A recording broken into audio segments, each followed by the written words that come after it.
Show. This is the Big O Show.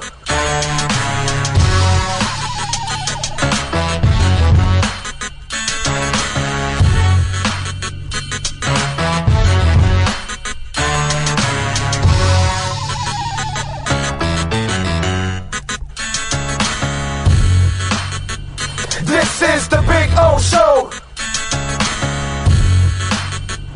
This is the Big O Show.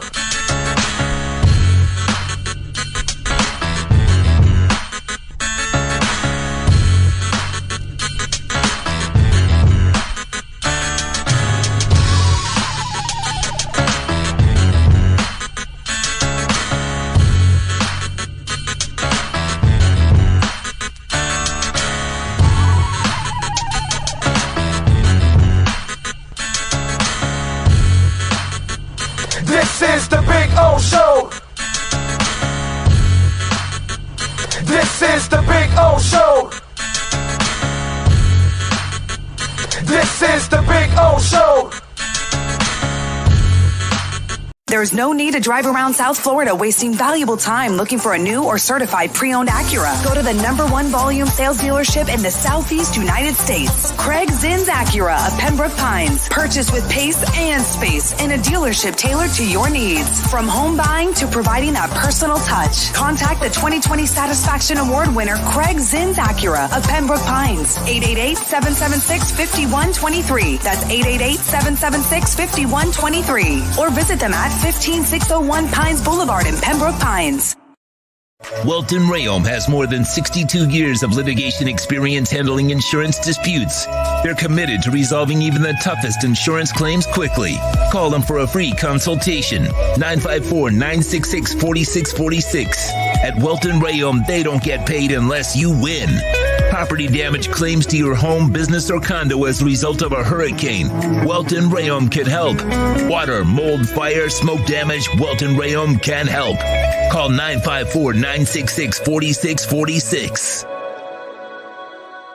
If you're a Miami sports fan, then there's only one store to go to, and that's Caneswear at Miami Fanwear in Davie. They're your one-stop shop for all your inner Miami CFs, Canes, Dolphins, Panthers, and Marlins merchandise. They have hats, t-shirts, game day jerseys, and so much more. Located at 2511 South University Drive in Davie, and open 24/7 online at caneswear.com or innermiamiwear.com. Call them at 954-835-5597. Caneswear, the spot where inner Miami and all Miami sports fans shop. Why is it that you get locked out in the worst moments of your life? Where are my car keys? Man, I can't find my house keys. In those frustrating moments, you need a locksmith you can count on. A. Lenny Locksmiths in South Florida, from Miami to Port St. Lucie. In Central Florida, A. Lenny locks it down in Orlando and Tampa Bay. Lockouts or lock changes for home or business, car key replacements, and programming all model cars. 24-hour service. Call them at 855-869-5625. Go to the website at alennylocksmith.com. Oh, I think I know what this is. Houston, we have a package. Hello? No matter where you are, the Sloman Shield home security system guards your home. With next-gen perimeter protection, 24/7 monitoring, and interior motion sensing. And right now, get a free Sloman Shield security system and doorbell camera, all professionally installed, for free. Shield your world, the Sloman Shield. When you move, you need a reliable company led by passionate folks, eager to assist its customers during a transitional process that needs to be smooth. Call Essential Moving Experts at 844-368-5750 for all your local and long-distance moving needs. You can rely on Essential Moving Experts. Mention the Big O Show and get $150 off. Family owned and operated, they offer free 30-day storage, full-service moving, fully licensed, bonded, and insured. Moving was never so easy. EssentialMovingExperts.com. For over 16 years, EJDConstruction.com has provided South Florida residents quality craftsmanship, accurate project management, and exceptional service. That's why EJDConstruction.com is an A-rated member of Angie's List and the Better Business Bureau. When you're looking for the right custom home builder for additions or home remodeling, please call my friend Eric at 305-433-4843. That's 305-433-4843 for EJDConstruction.com.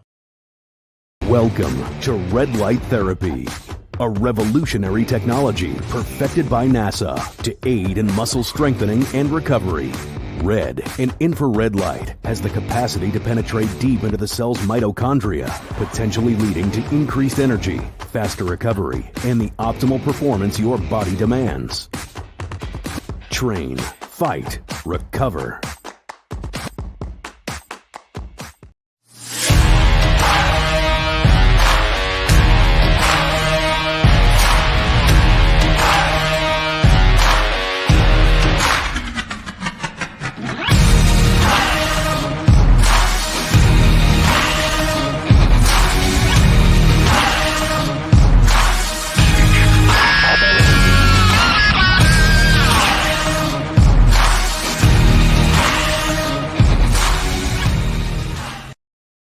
Statements or beliefs expressed on the following program by the host, guests, or callers are not necessarily the opinions of FantasyXS.com, Media Group Inc., ownership, management, sponsors, or website. When it comes to South Florida sports teams, very few in the media have witnessed, lived, and covered it like the Big O. Let's start the program dedicated to your favorite South Florida teams with a passion that's unmatched. The Big O Radio Show is on. Here's the Big O. All right, welcome aboard on a beautiful Thursday, a Up the Iron Thursday. For those of us that are going to be in Tampa tonight to watch a little Iron Maiden, good night tonight. That's why we're here today. Next week, we'll get back to our regular schedule where we're on in the afternoons over at Hialeah Park. Yesterday, we did it at Hialeah Park, so we kind of did a switcheroo yesterday and did it on Wednesdays, but we'll be back to our regular Thursdays next week. And remember, Saturday, 10:30, we start our broadcast. Doors open at 11. Kickoff is at 12:30 when as the Hurricanes take on Virginia. And, of course, we'll have our version of the Canes pre- and post-game show for you live from Walk-Ons in Kendall. And we'll have all kinds of prizes, all kinds of giveaways, Perdomo cigars, Canes wear, gift certificates.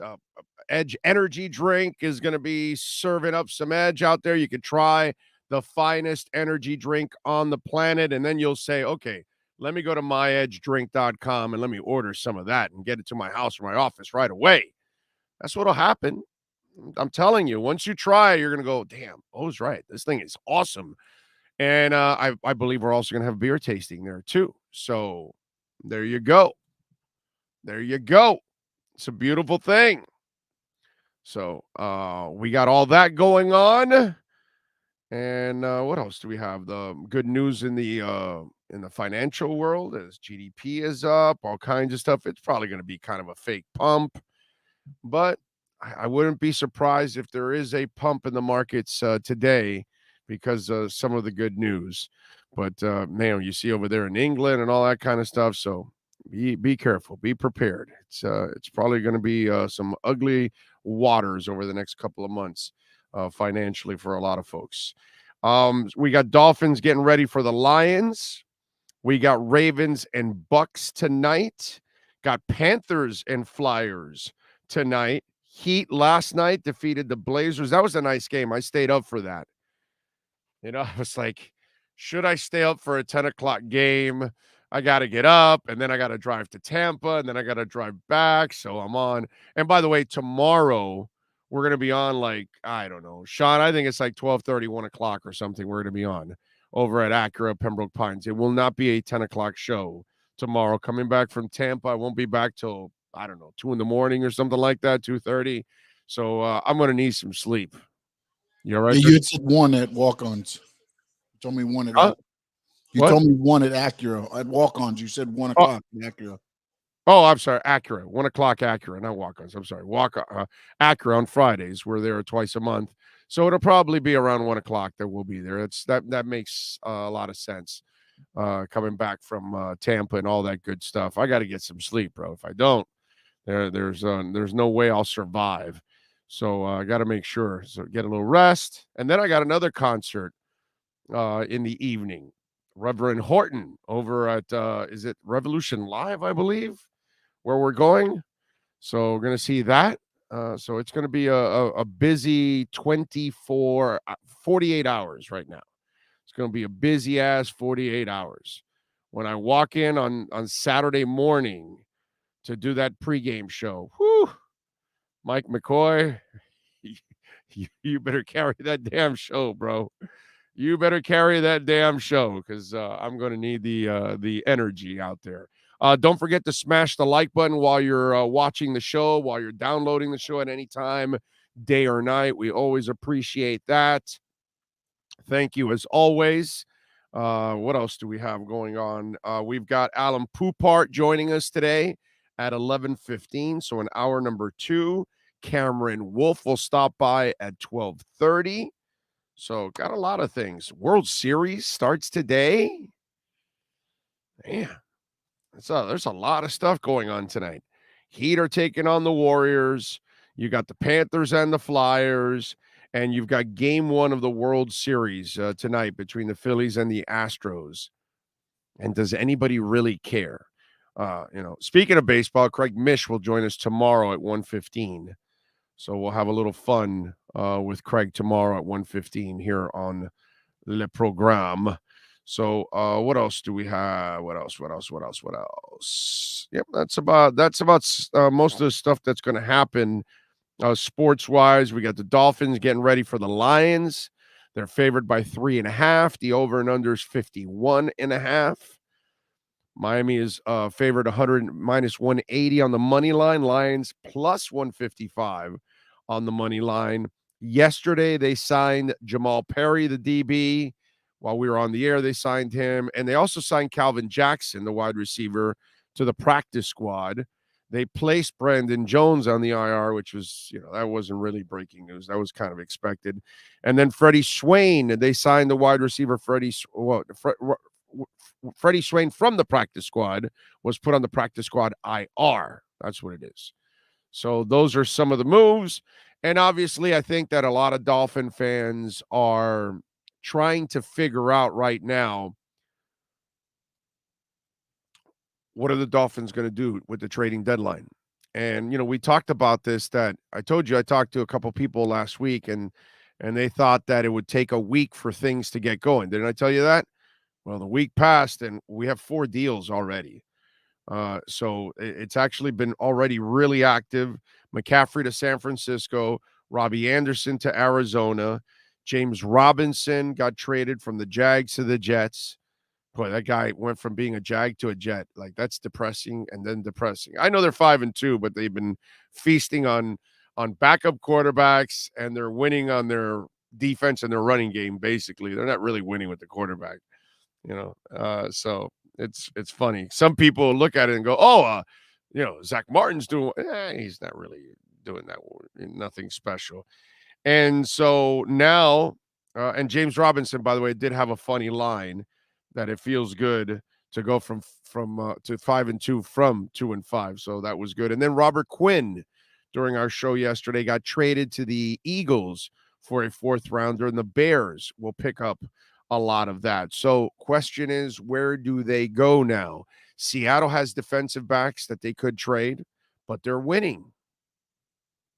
That's kind of a problem right now for Seattle, because if you make a trade, how do you sell to your fans that you're actually trying to win when you're trading players away? And basically, I hate to say it, with Geno Smith, you kind of said you were tanking. And then all of a sudden, Geno Smith started playing some football. And he has played the best football of his career. and they're sitting atop of the NFC West with a 4-3 record. I'm looking at it right now.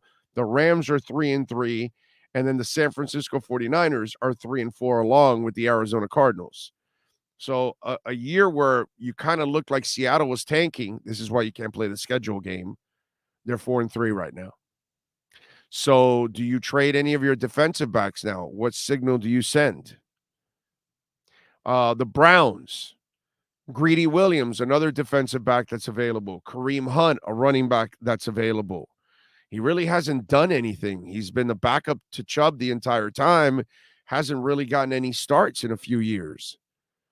So he's actually underused. He's kind of fresh, and he lost value because you haven't played him much.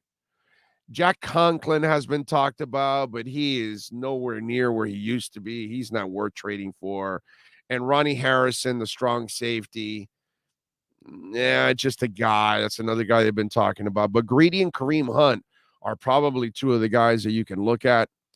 And so we'll see if they make a move, because I would imagine safety, defensive back, and then maybe pass rusher. Because remember, if you're going to get Agba back and Jalen's playing pretty well, maybe you just feel everything will work out in the pass rush department with Ingram and Van Ginkel and all these guys, that eventually you'll get that going. So maybe that's what they feel there. But on the defensive backside, I think with the Byron Jones situation, you have to be really concerned, because it looks like you will not have, your starting stud corners ever this season, because it's just not. I mean, we're in week 8, dude. They thought he was going to be ready for the regular season. So, and I haven't been able to confirm what I told you that somebody told me about. He's kind of been diva-ish about his return, that it's not a Will Fuller thing that he's lost the fire to play or any of that kind of stuff. But, somebody told me he was kind of very particular about returning, and that he has to be pretty much 100% in order to go out there, and that, maybe they feel he's good enough to go out there, but he doesn't feel he's healthy enough or whatever. I don't know. And, sometimes guys know their bodies a little bit better than others. But that's and I still haven't been able to really confirm if that's kind of what's going on behind the scenes. So if you're not going to have Byron Jones, or if it doesn't look good, then you've got to make some kind of a trade, because you already lost Trill Williams. You already lost Nick Needham for the season. So Kader Kohou is a young kid from Division II. He's banged up already. This is the NFL, and he's a young guy. You've played him a lot, so I'm not surprised that he got banged up, but so did Keon Crossan. So you've got a real depth problem at corner, unless, somehow or another Noah wakes up. And, to me, it's great that he got that interception, but, I've reached the point already with Noah that he's got to string together consecutive games played that are good. Not a play, because he made a hell of a lot more bad plays in the game on Sunday night than he did good plays. I get it. The final play sealed the deal, yada, yada, yada, all that crap you want to give me. But I am not going to be prisoner in the moment guy with Noah. He's young. I know that. He's switching positions. I know that. But I just don't ever see the instincts getting any better.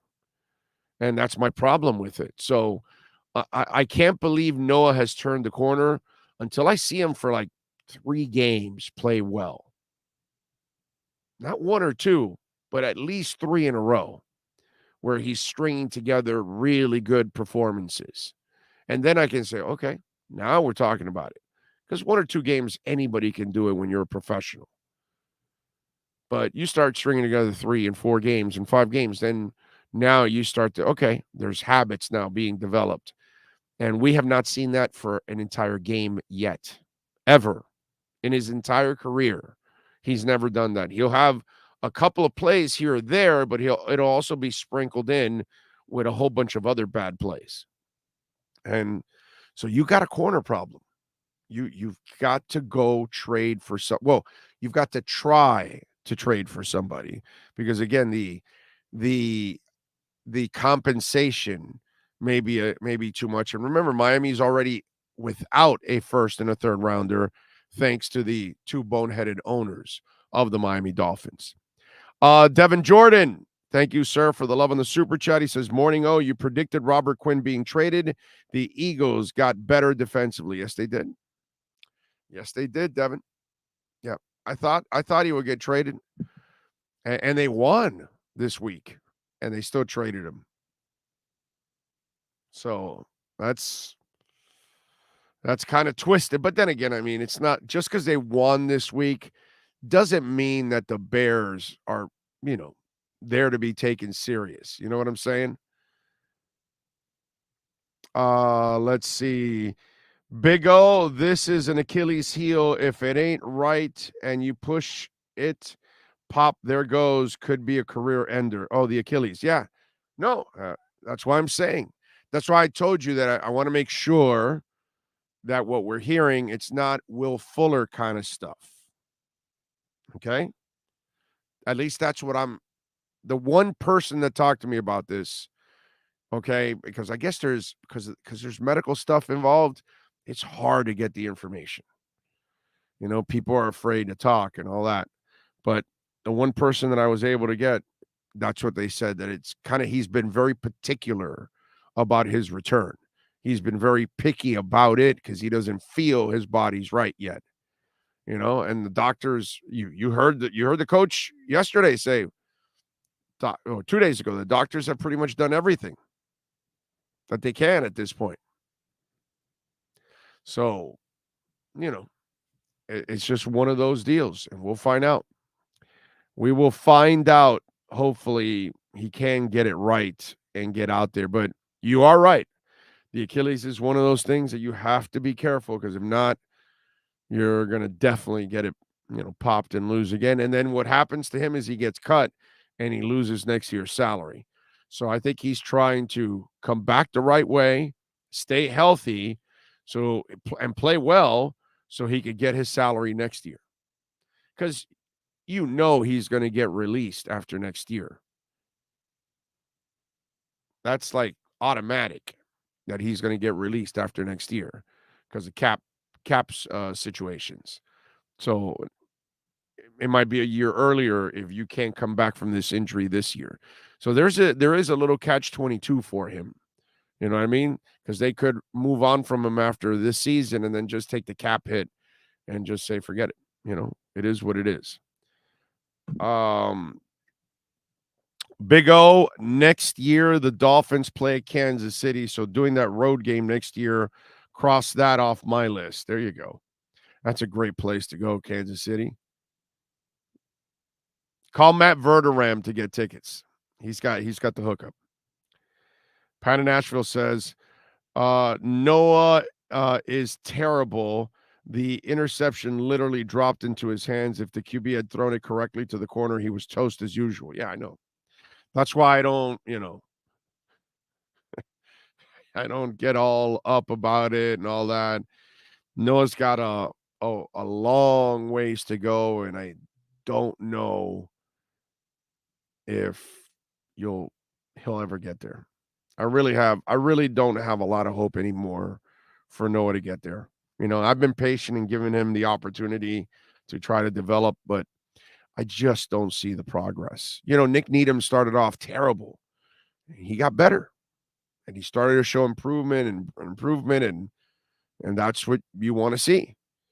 And we have not seen that from Noah at all.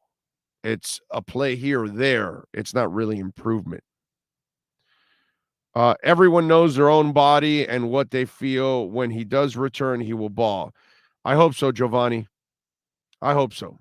I just want to make sure that you guys know that it's not the Will Fuller thing, because I reiterated it yesterday when I was talking to Cam about it. Or not, no, it wasn't Cam. It was, who was it yesterday? Was it Omar? Anyway, whoever it was, the last couple of days that I was talking about it, and I reiterated it's not a Will Fuller thing, because some people go, oh, Byron Jones doing Will Fuller. No. He's just being very particular about his return is what I'm hearing. So we shall see. Fireman says, disagree. Any NFL team should be taken seriously on any given game. What's that conversation about? I don't get it. Didn't you just see the Panthers beat the Bucks? I don't get it. Oh, this is the Tua press conference from yesterday.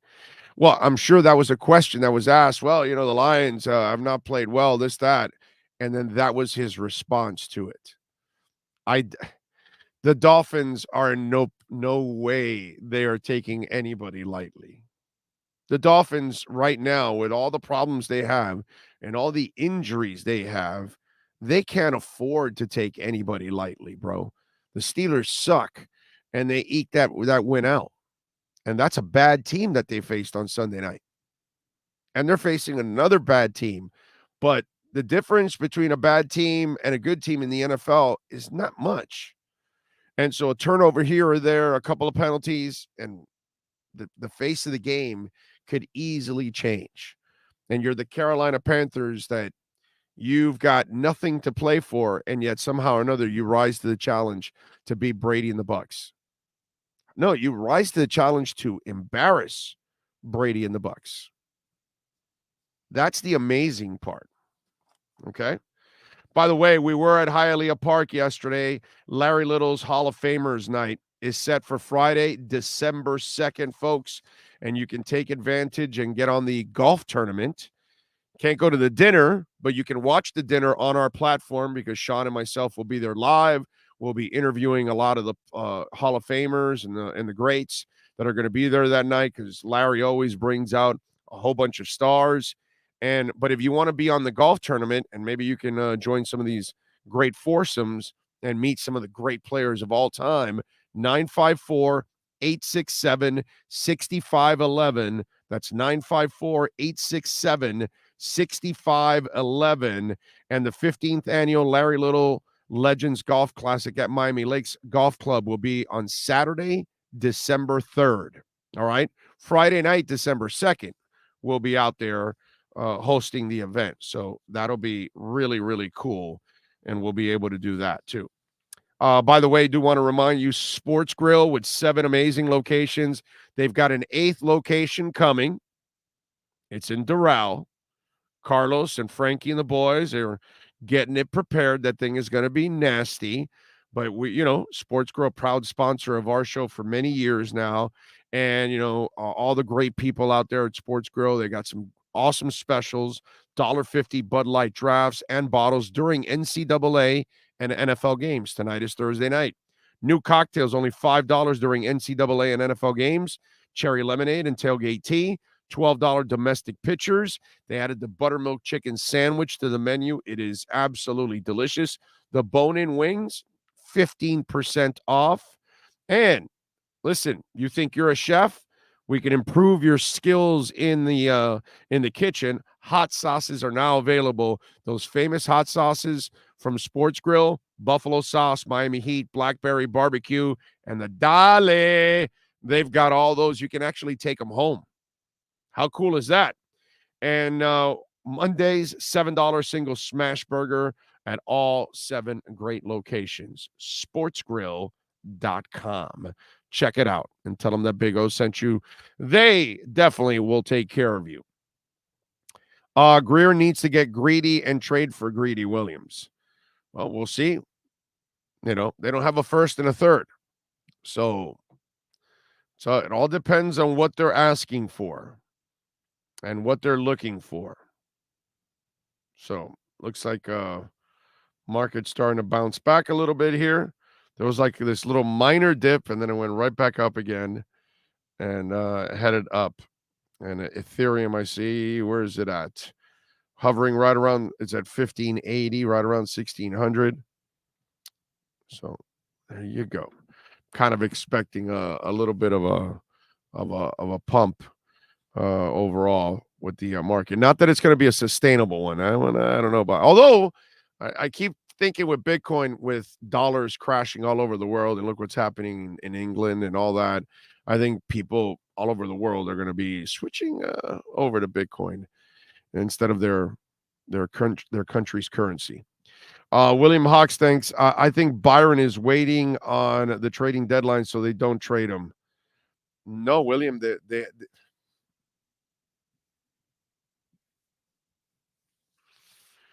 you know how much they pay that guy, bro? He's injured with an Achilles. How do you trade that guy? What are you smoking at this time in the morning? It's 10:23, William. Are you drinking? Are you on some serious drugs? Did you pick up crack? Are you hanging out with Antonio Brown? Come on, dude. Who's going to trade for Byron Jones with a blown Achilles that doesn't heal, apparently?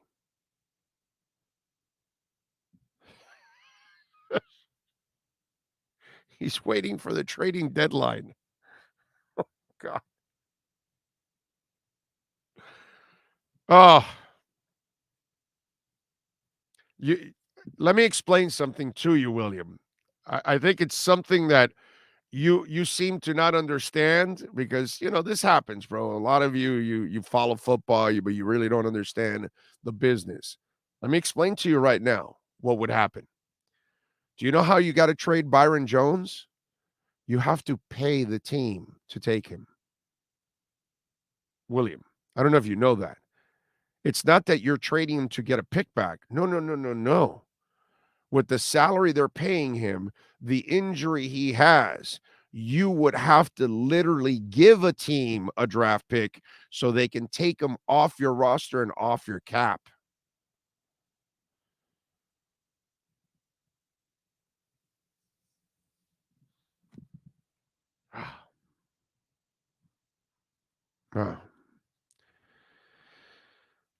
No, that's not a blind ass fan alert.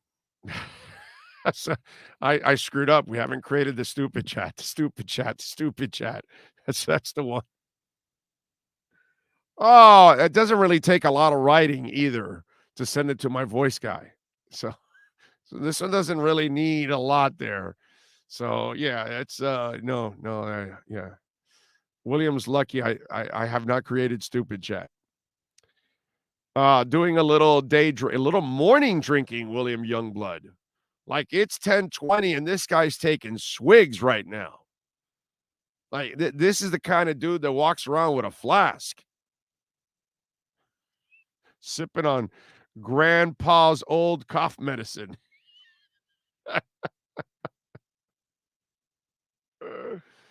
As soon as Byron comes back, we'll be able to operate defense to full capacity. If he's healthy, yes. Yeah, for sure. Yeah, that'll be, well, I will tell you this. I said it yesterday.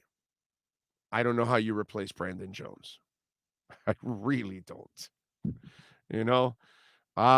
Omar had a little more faith in Eric Rowe than I do. I've watched Eric Rowe play over the years, and they have found a way to make him a specialist covering tight ends, but he is not consistent covering everything else. And covering tight ends, he also will have some issues every once in a while, but he does a pretty good job overall with tight ends.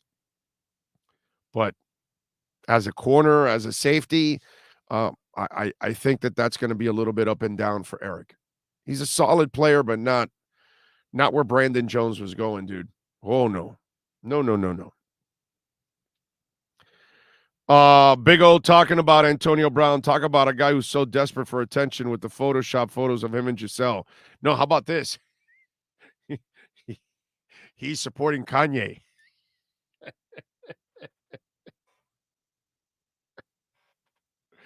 Oh, so everybody's left Kanye.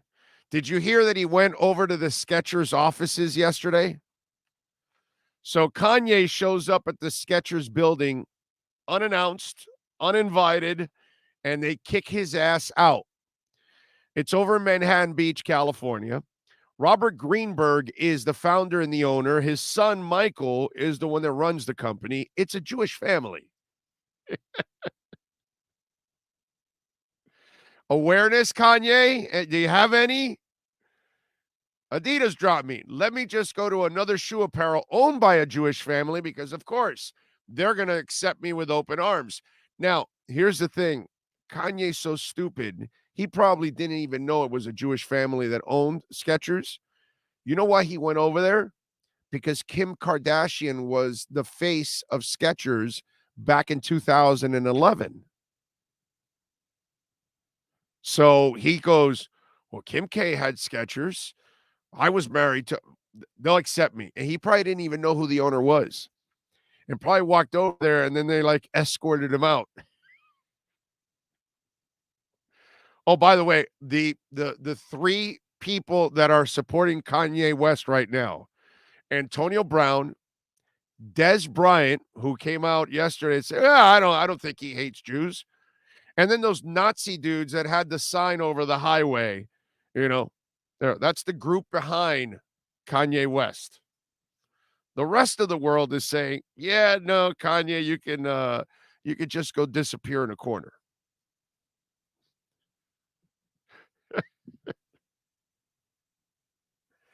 Oh, God.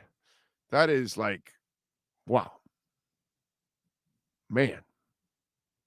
That's crazy. I hope Big O doesn't see the comment by Lucas. Will push him over the edge. What did Lucas say? Let me see. I'm trying to find good morning from San Diego. Okay. I don't know. That sounds pretty harmless to me. Did he say something else? Don't see anything. Let's see. No. Was it earlier or something? On a scale from 1 to 10, what's Tua's week 17 and what's Herbert? Do you see a scenario where where we get Lamar Jackson? I guess people are taking the stupid pill. No, dude, I don't want a choking dog in the fourth quarter. Why would I want Lamar Jackson? Guy can't pass. Lucas, thank you for the super chat. If Lamar Jackson wants to be a Finn, would clear out Tua, Gesicki, Jones, Bridgewater, or make Wood, I would. Yeah, but you're not very smart. I mean, Lucas, I appreciate the stupid chat and everything. Thank you for the stupid chat. And we appreciate your support and all of that. But yeah, no, that's an incredibly dumbass idea on your part. Okay. Yeah, I'm not for a choker in the fourth quarter. A guy that when he goes up against a real quarterback, he pees in his pants. It's all good, but hey, listen, man, it's a fantasy world and people fall for the fantasy stats and all that. And notice your stupidity. Okay, you're going to trade Gesicki when they have already a Pro Bowl tight end. So there you go. So I don't know. You want to trade? You want to cut Gesicki and Jones and Bridgewater and Tua? Then go ahead, do all that. But it's a good stupid chat, Lucas. Thank you, because that way you highlight your stupidity. That's the good thing about the good thing about a super chat is it supports the show. We love that. But then when it becomes a stupid chat, you really highlight your lack of IQ, and then everybody else sees it. So that's the good thing. So thank you for the stupid chat. We appreciate you. But yeah, that would be really smart to sign Lamar Jackson. Whew. If we're going to talk stupid, let's go get Tannehill back since he's so much better in Tennessee, right? Muzi says, did people already forget what Tua did at Baltimore this year? Why would we go for a lesser QB when we already have a better one? What do you want me to do, bro? Muzi, you send in a very intelligent super chat, and thank you, sir. But unfortunately, our other guy is kind of stupid. He didn't see Lamar Jackson pee in his pants with a 21-point lead and Tua completely undress his stupid ass. Okay? Lamar Jackson standing silent, go, I can only get field goals. So, what are we going to do, bro? But hey, it was entertaining. Thank you for the stupid chat. Impressive. I got to say. Kevin Beal on Venmo. Thank you. We love the donations through Cash App or Venmo because we get the entire donation on Super Chat. Well, YouTube takes 30%. So Kevin Beal says, Big O, 2 questions here on Venmo. Are we going to see a significant amount of playing time for Gaskins this Sunday? Also, for fun, who wins in a race between Mostert and Waddle? That's a good one. I'm going to go Waddle just because Mostert is still coming back from his knee injury. So I'll lean to Waddle. Gaskin, that's a great question because you have given Chase every opportunity now. I don't know about a significant because Mostert is playing well. It's Chase that's not playing well, and he's the backup. So Gaskin will get maybe backup touches, not significant to what he's used to. Maybe you're right, but not significant as in closer to starter or anything like that.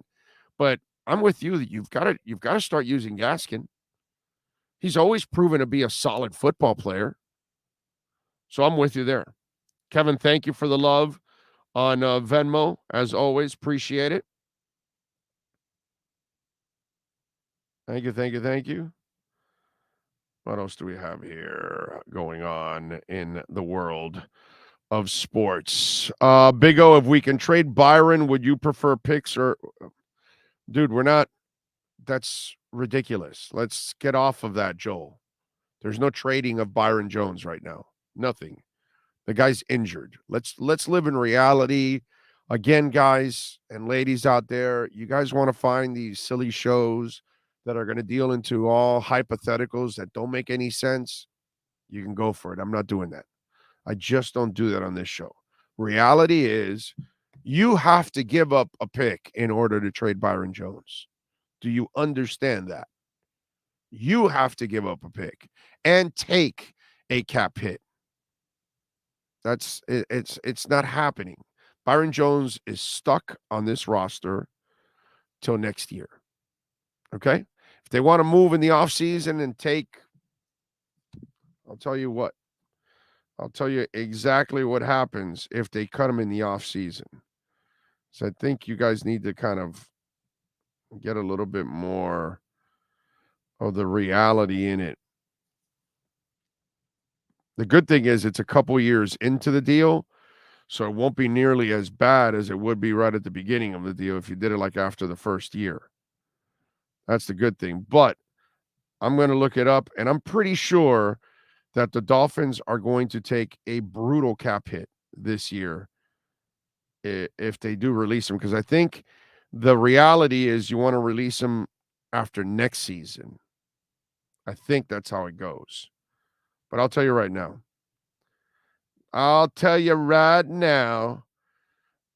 22. Well, the potential, you can get out in 23, and it is a $14 million cap hit. So it's still a hit, but it goes down from 20.6, which it's at right now, which you can't do it right now. You have to do it next year in 23. So the potential out is after this offseason, actually, of $14 million. After 23, it goes, it stays at 14. In 24, it goes down to 10 million.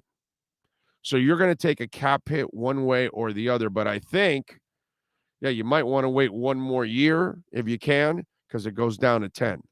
It's 14.8. It's nearly $15 million when you do release them in the offseason. So it's a big cap hit. Now, like I told you, it does go down from the year before. If you release them this year, it's 20.6. If you release them after March in the starting calendar year of 2023 in the NFL season, then you'll take a $14 million hit into next year. So you're going to have to trade. And by the way, his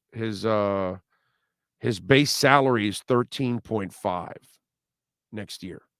That's why. His base salary was $1.1 million this year because of the signing bonuses. So they played with it. It's interesting. He had an $11 million base salary in his first year, $14 million in his second year, and in his third year, it's at $1.1 million. Pretty creative. So this is why they're setting up probably to let him go in the offseason. That's probably what's going to happen. So, oh, wow. God damn it. How stupid am I? I just figured it out. He's taking care of himself for next year. That's why he's so particular about returning. Because if he returns at 85, 80%, 90, re-injures himself, he knows the team will release him, and then he won't have an offseason and free agency to visit other teams because his value will be down. But if he waits till he's 100%, goes out on the field and is able to perform for a couple of games, teams will see him, he'll look good, he'll be released in the offseason, and he'll be able to go visit and work out and be healthy. But if he doesn't come back at 100% and he re-injures himself now and he knows he's going to get released, holy shit, I figured it all out. This is exactly what he's doing. Wow. Okay. All right. Okay. Okay. Now I know what the game is being played now. See? We're thinking play here, play there, this, that. No. This guy has moved on to next year. This guy is trying to set himself up to just play a couple of games this year to showcase, to be healthy, so he can be a free agent next year. He's not really worried that much about getting like Tua. Like Tua. Tua will kill himself for a first down. Tua will kill himself to win no matter what. He'll come back from a concussion. He'll do whatever it takes. He doesn't give a shit. He'll wrap, titanium wires around his ankles. Oh, hip, no, I'm coming back. No, this guy's fearless. Byron Jones is doing business with the Dolphins. We have just done some investigative report right here. Right here, we figured out exactly what the plan for Byron Jones is. He and his agent know they're going to get released. They got to prepare for next year. It's not about the Dolphins in 2022, ladies and gentlemen. It's about Byron Jones and where he'll go in 2023 after he's released by the Dolphins starting, I think they'll do it after March, right? I think that's how it goes, or maybe even after June, to maybe break up the salary, the cap hit into 2 years. That might be a thing. So, yeah, that's what's going on now. Now, that's what I'm thinking now.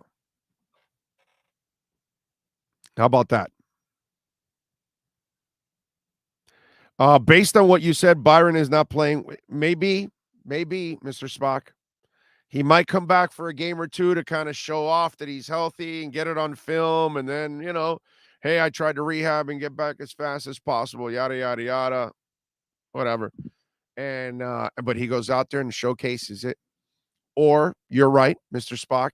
He could just lose out on the entire season, but be healthy for the offseason. But bet your ass this is what's going on. Now that I look at the contract, I look at what's going on. He delayed his surgery into March when he could have had the surgery right after the season, which would have gotten him back sooner. But he kind of delayed it, knowing that this is his last year. It's dragged on. He can use the whole thing of I'm not 100%. I don't feel like I could go out there and be my max and all that. Okay. All right. This is me just seeing through the trees now, the very little information that I have, and then I'm looking at everything. I'm kind of piecing it together, okay? Just so you'll know. All right? This is me just kind of piecing things together. But if you've watched or you've followed this show for 30 years, when it comes to the Miami Dolphins, there are very few people that piece things together better than I do when it comes to the Dolphins. So I think we kind of figured out the Byron Jones plan and what we're facing. We're facing a dude that is planning for next year. Maybe a beat reporter can ask Byron Jones' attorney about that. Yeah, you think you're going to get anything? Come on, man. Pat, you'll never get, no, we're not talking about Byron. We're not talking about any injuries and all that.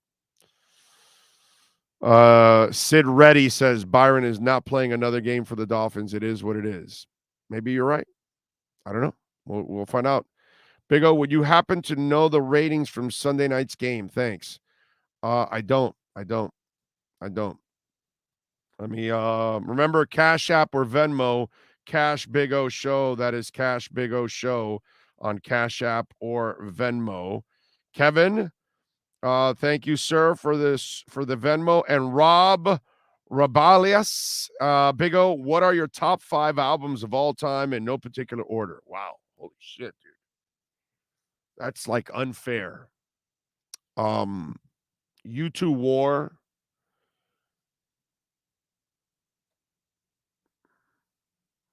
The Cure, The Head on the Door.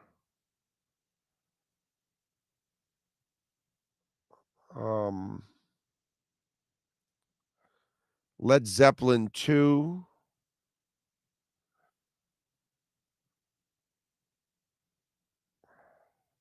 Iron Maiden, Number of the Beast.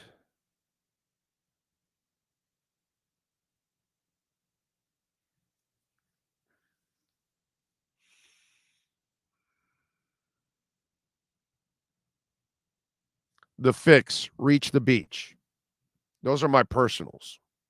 Not the best of all time because that's completely subjective. And if you want to put the Beatles' White Album, what am I going to do? Tell you no? You know what I'm saying?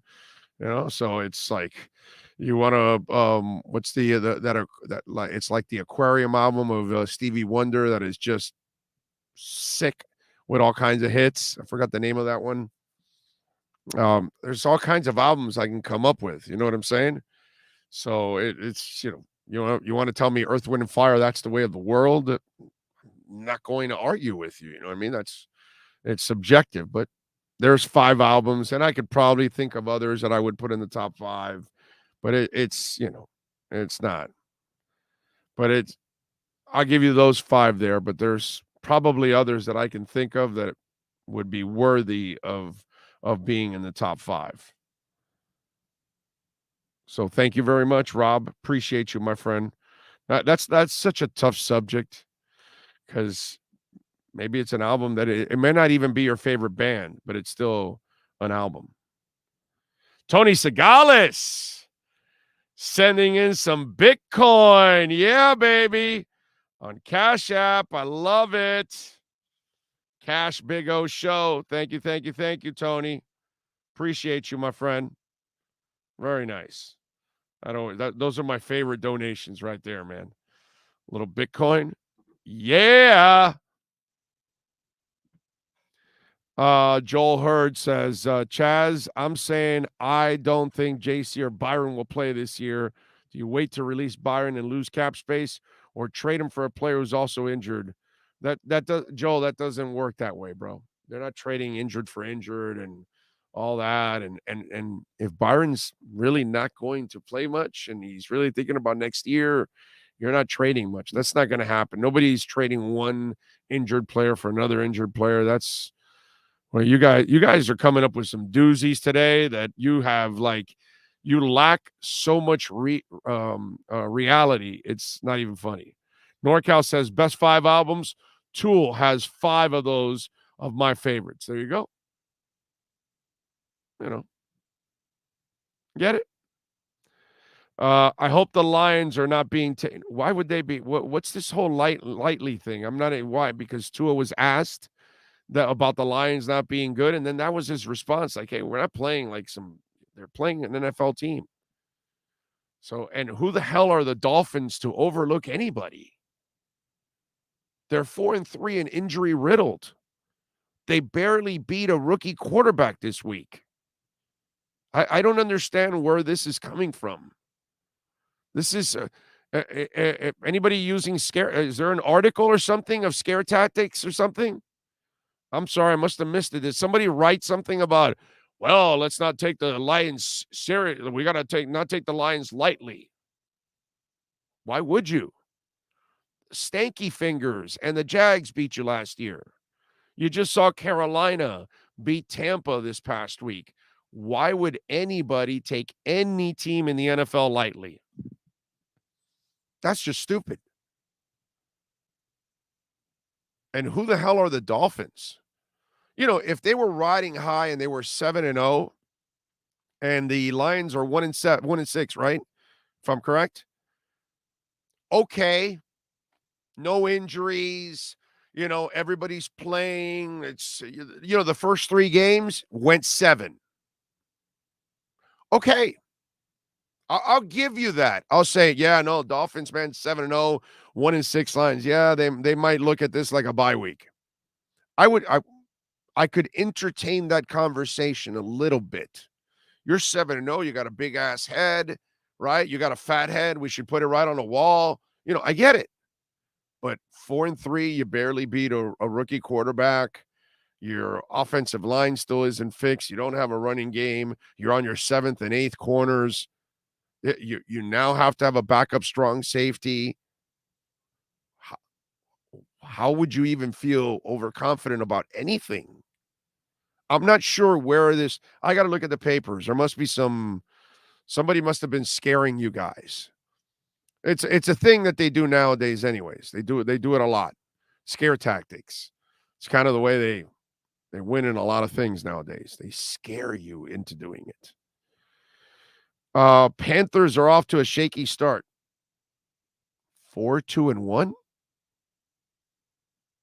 Are you talking about the Florida Panthers or are you talking about the Carolina Panthers? You're not. 4-2-1 is shaky. Okay. I mean, their power play is shitty, but 4-2-1 is not shaky. 4-2-1 is, I'd love to extrapolate a season 4-2-1. I'll give anything to extrapolate the season at 4-2-1.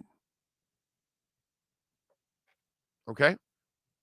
Every 7 games, you're going to be 4-2-1. Oh, man. Bring it on. Does that sound like a slow start to you there, Sean? 4-2-1? No, sir. Yeah. How can you do the math if you went 4-2-1 every 7 games? Okay. What would that turn out to be in the season?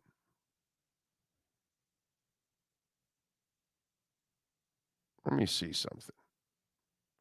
Let me see if I'm good enough in math here.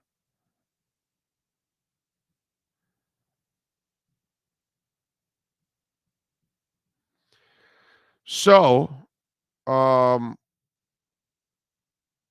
you would have 44, well, about 45, 46, right? 47 wins. Something like that. Right? And then you would have 22 losses. And you would have about 11 ties. So you do the points with 44 wins, 45, 46 wins, let's say, and 11 ties. That sounds like a pretty freaking good season. I don't know. Just saying. It's not bad. 82 games in a season, Carlos. It goes 7 games goes into 82, 11.7 times. So you times 4 times 11, that's 44 right there. So, but it's 11.7. So you're going to get whatever. I don't know. So something like that. Since we don't have the Square Circle Digest, why do you say we don't have it anymore to a time? Okay, Sean has had a lot of work lately. It's been a little tough. He'll get that back on track again, okay? Have some faith here in us. Jesus. Big O, can you ask Sean if he's liking the return of Bray Wyatt? All right, Sean, since you're a lazy bastard and you don't do the Square Circle Digest anymore, apparently, according to Tua Time, he just called you a lazy bastard. Do you like the return of Bray Wyatt? Yes, I like the way they're working it and the slow progress. And the fact that they're going to be working more involved into the people that are going to be joining them soon. So it's going to be very interesting. I like it.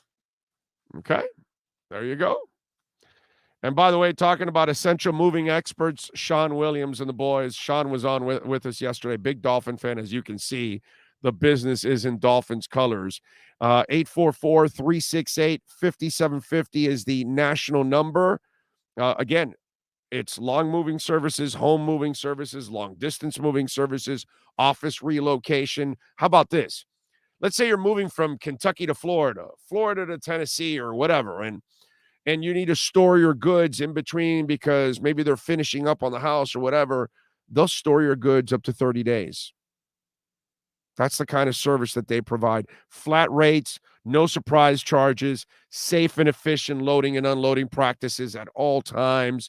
They've got well over 1,600, reviews and happy customers all over the place. Moving was never so easy. Sean Williams does an excellent job. Big Dolphins fan. And by the way, you get $150 off when you mention the Big O. So call them right there, 305-330-9390, or you can use the toll-free number 844-368-5750 for essentialmovingexperts.com. Miami sports fans generally don't know what they're talking about. Well, I would go with most sports fans. They're not really hardcore.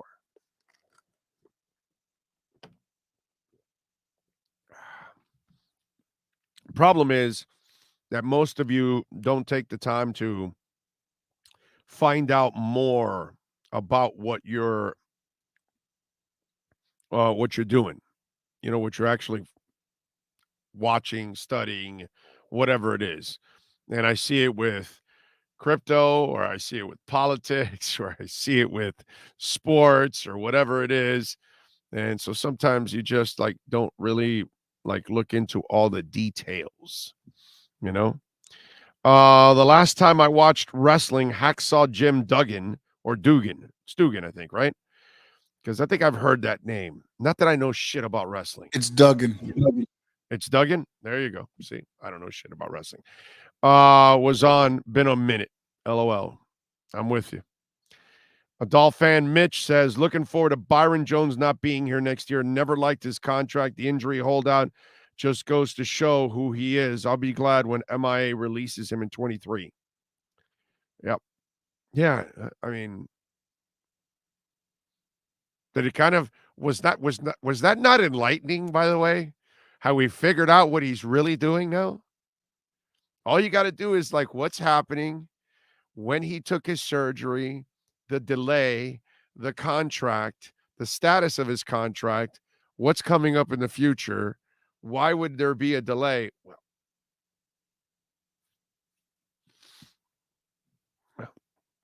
Well, that might be one puzzle we just solved. I'll tell you that. That might just be it. How about that?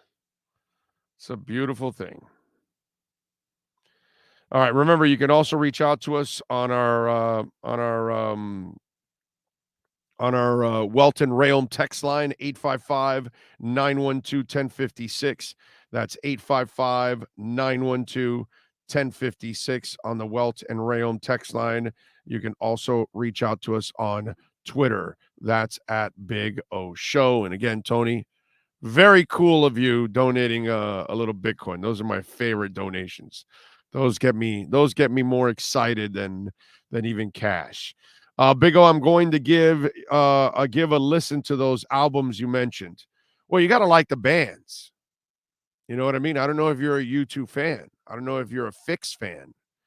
you know? So that's really the cure.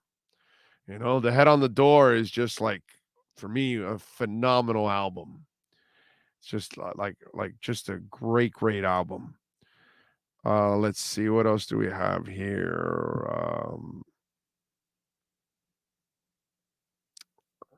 I said something that I like on Twitter, but it's crazy for fans who like, okay. Lamb Lies Down on Broadway, 2112. Yours. Oh, Lamb Lies Down on Broadway, 2112. Dark Side of the Moon, Metallica Black Album, Trick of the Tail, Genesis. Okay. I like it. A little eclectic with the Genesis one. I like that. Genesis Abacab is, wow. One of the better live albums of all time is the Genesis album. It's called 3 Sides Live. That's actually a really good album. But I love Abacab. Abacab for me is one of the great Genesis albums, man. That thing is just one after another. And of course, it has my favorite song, See the Lonely Man There on the Corner. What he's waiting for, I don't know, but it waits every day now. And he's just waiting for something to show. Oh. All right, let's take a quick break. 1 hour down. We got 2 more to go. Alan Poupart will be joining us at 11:15. So we'll talk a little Dolphins with him. We'll talk with Cameron Wolf at 12:30. And of course, you want to get in, we can answer your questions on the Welt and Rayom text line, 855-912-1056. We'll go to that on the other side here when we come back. It's only 2 minutes. We'll be right back. Welt and Rayom text line, 855-912-1056. And by the way, if your business wants to be a part of our platform, you can also reach out to our business line at 786-754-4664. That's 786-754-4664. Sean Stanley, mastering this program and the entire platform. Back with hour number 2 right here of the Big O Radio Show. Oh, great. You have a doorbell camera. Now you have a front row seat to your house getting robbed. They're breaking into my house! Ooh, there goes the TV. I'm sure it'll turn up at the pawn shop. No, not the TV! Just because you can see them, that doesn't mean you can stop them. With Slogans, you get 24-hour monitoring, a free home security system, and professional installation. Plus, free doorbell camera, one that'll actually work for you. Get out of my house! Get out of the house! Call 1-800-ALARM-ME. Welt and Rayom has more than 62 years of litigation experience handling insurance disputes. They're committed to resolving even the toughest insurance claims quickly. Call them for a free consultation. 954-966-4646. At Welt and Rayom, they don't get paid unless you win. Property damage claims to your home, business, or condo as a result of a hurricane. Welt and Rayom can help. Water, mold, fire, smoke damage, Welt and Rayom can help. Call 954-966-4646. When you move, you need a reliable company led by passionate folks, eager to assist its customers during a transitional process that needs to be smooth. Call Essential Moving Experts at 844-368-5750 for all your local and long-distance moving needs. You can rely on Essential Moving Experts. Mention the Big O Show and get $150 off. Family owned and operated, they offer free 30-day storage, full-service moving, fully licensed, bonded, and insured.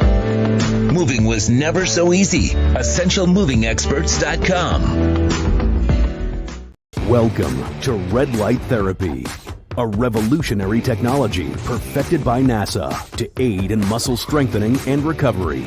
Red and infrared light has the capacity to penetrate deep into the cell's mitochondria, potentially leading to increased energy, faster recovery, and the optimal performance your body demands. Train, fight, recover.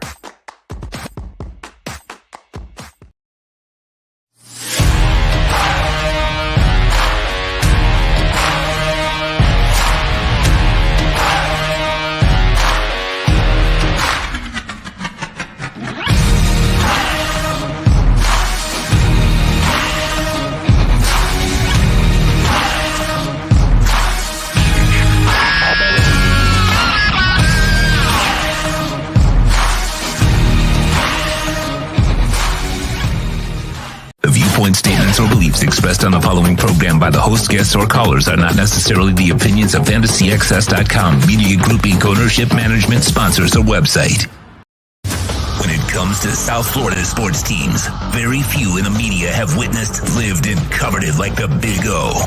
Let's start the program dedicated to your favorite South Florida teams with a passion that's unmatched. The Big O Radio Show is on.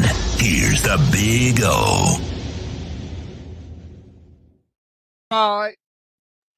Hour number 2 of the program. All right, I'm just doing a little something here. Reaching out to some folks.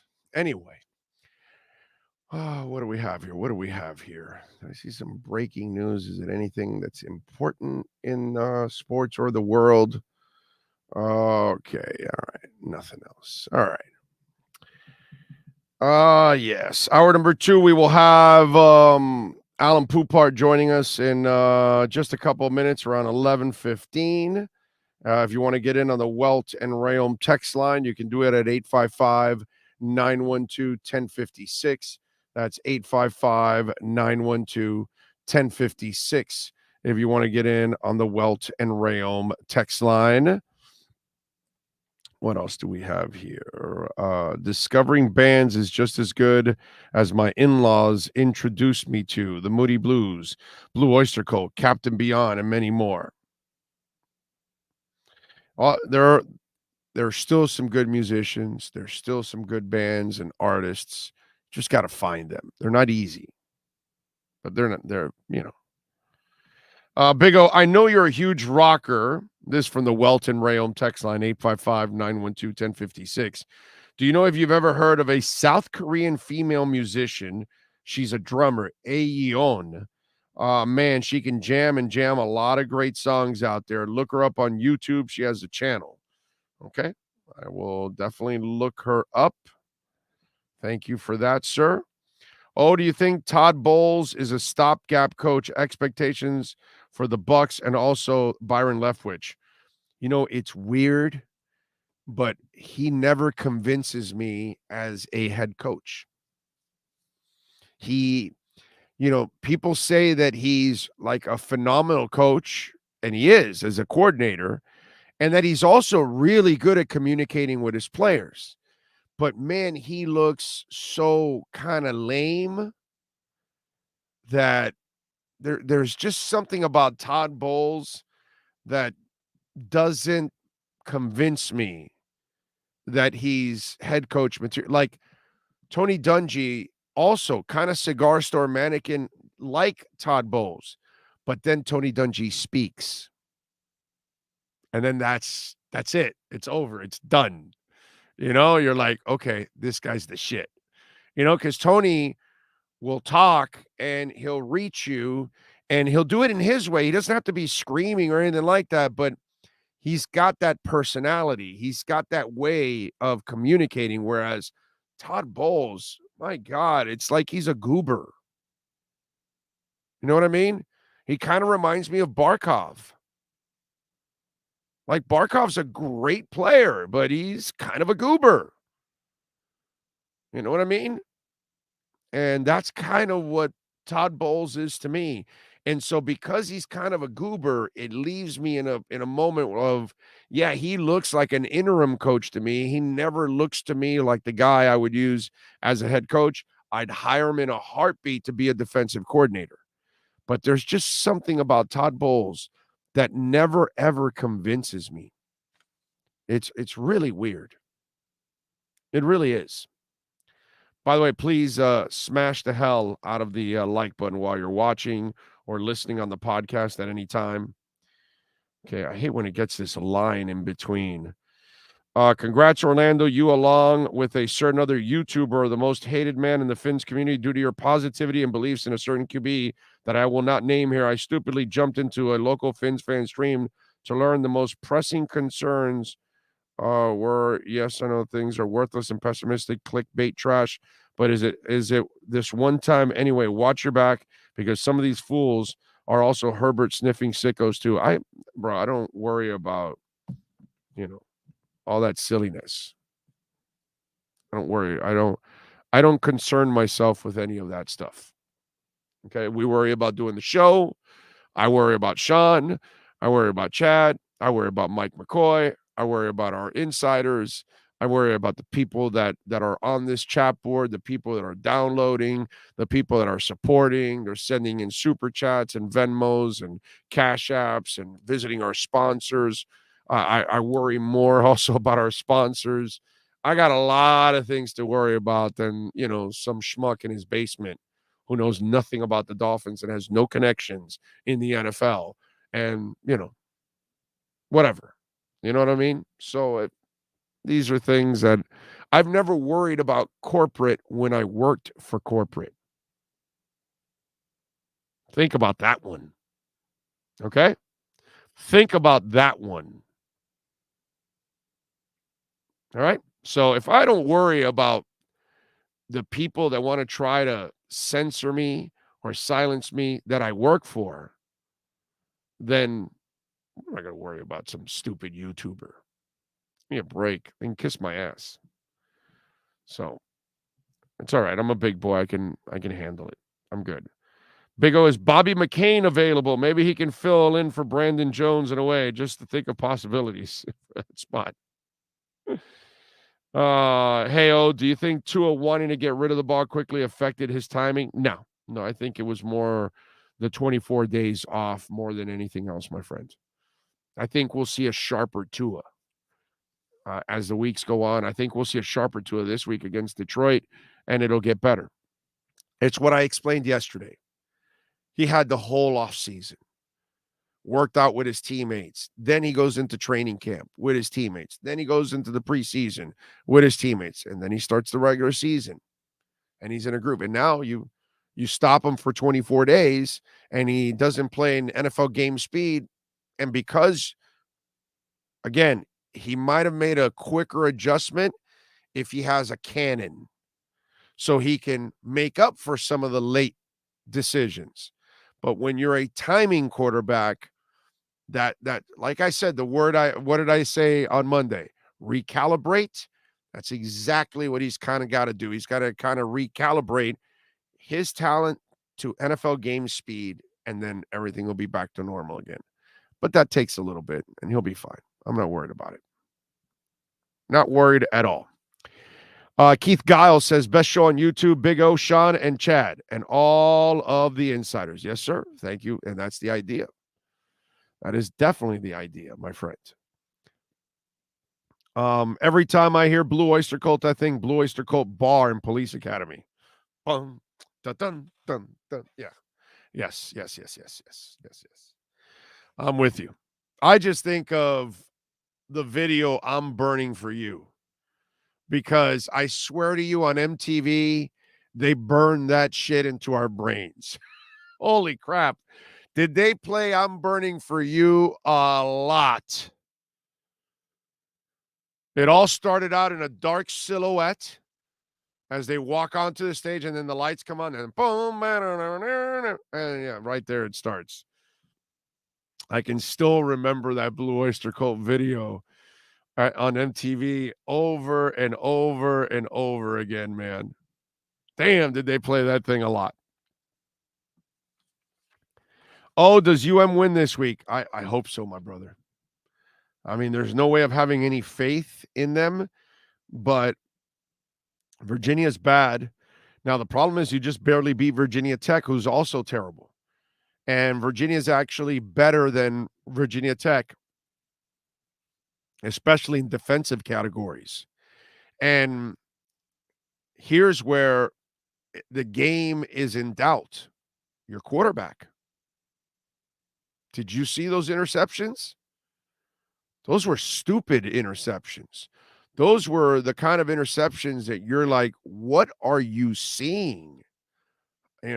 Two of those interceptions were just things that you cannot explain.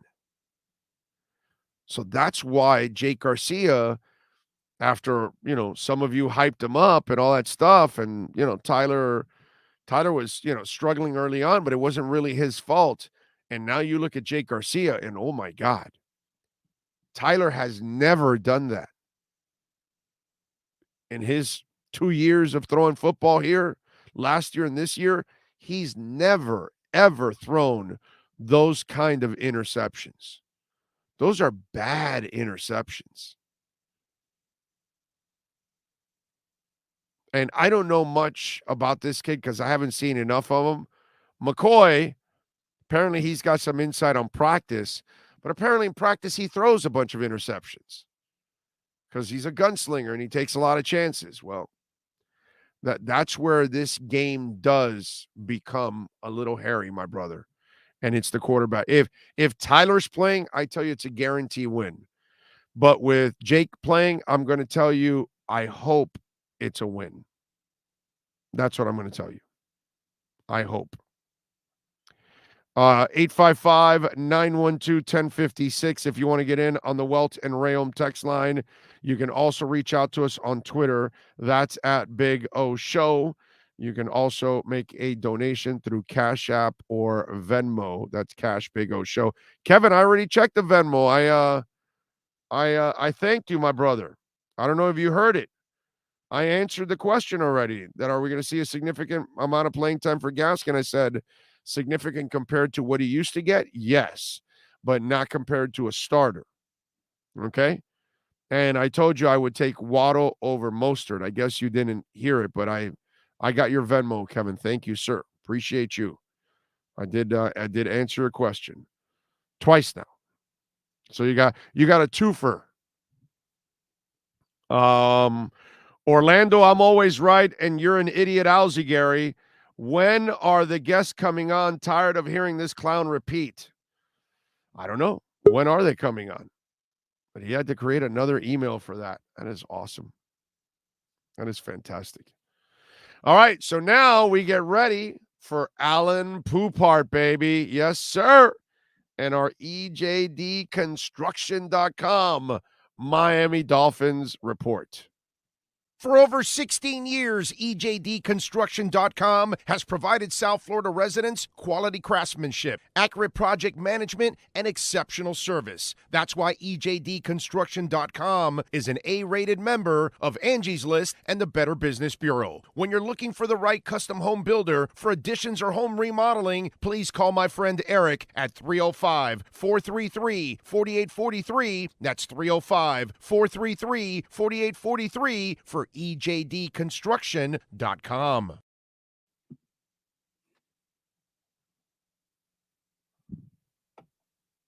I didn't even know you were coming back. I'm expecting a little bit more of an open, and I'm looking for something. All right, there we go. Although I'm not seeing anything here. Oh, that's why. Sean got away. Oh, I see what happened to Sean. There we go. Okay. All right. There we go. That's our new Dolphins logo, by the way. That's our own logo now. We gotta come up with our own logo so we can market stuff on our own. You know what I'm saying? So there you go. That's our new You like our new Dolphins logo? Is it sleek enough for you? You talking to me? Yeah, it's all right. It's all right, right? It's all right. Okay. All right. All right. Can you calm people down? Because I don't know. Did somebody write an article about the Dolphins not taking them lightly or something, or taking the Lions lightly? Because I don't know why people have brought it up on the chat board today several times that What does that mean? That the Dolphins would take them lightly, and I'm wondering if somebody. I haven't read all the articles out there, so I'm wondering, did somebody put the scare tactics into somebody? Did the Dolphins at any point say they're taking anybody lightly? No, and I know the question was brought up to Tua yesterday, and of course he said exactly what you would expect somebody to say, which is, no, they're a good team. And there was somebody else who said they're a good team and all that. They asked you, you're playing a 1-6 team and all that. How do you get 1-5, and it's like, okay, and right, but no, if there's such a thing, they're not a horrible 1-5 team. No, you look at the game at Dallas last week, they easily could have won. They were in a position to win, and they fumble at the 1-yard line when they're ready to take the lead. And they're fourth in the NFL in total offense, so they've done some things right. They were leading the league in scoring through the first 4 games, and now the last 2 games, they're turning the ball over. Shocking with Jared Goff at quarterback, right? But it's not just him. And then Little shot there. Sorry, Jared. But no, they're not a horrible team, and their defense, which was horrible the first 4 weeks of the season, last week actually had a pretty decent performance against Dallas. Again, that final score of 24-6 was not reflective of how that game went. Yeah, no, you're right about that, and you got to adjust a little bit so people can actually see the mouth talking. There we go. There we go. I want to make sure I get the Expos logo in there. Always. Now, 4 trades already, dude. Mm-hmm. What do you think happens? Because I mean, you got to be making them. I hope they're trying. I got to make it because it takes 2 to tango, and it takes the compensation is always the key. But you got to figure they're trying to make a move for a DB somewhere, right? Yeah, but again, tell me the good DB who's going to make an impact here, who's on the Greedy block. Williams. Greedy Williams. Okay. Okay. I mean, Cleveland is a shithole, and they're trying to get rid of Kareem and Greedy. I don't care about the Ronnie Harrison guy. I know that there's some talk that they might put him on the block at strong safety. He doesn't really convince me that much. And Conklin is another guy that guy's done already. I don't care about that. But Kareem Hunt's interesting. Yeah, he used to be a hell of a player. But the injuries and the wear and tear, it's just he's not that guy anymore. But Greedy Williams would be a guy that I would like to chase a little bit here. Again, what are they asking for?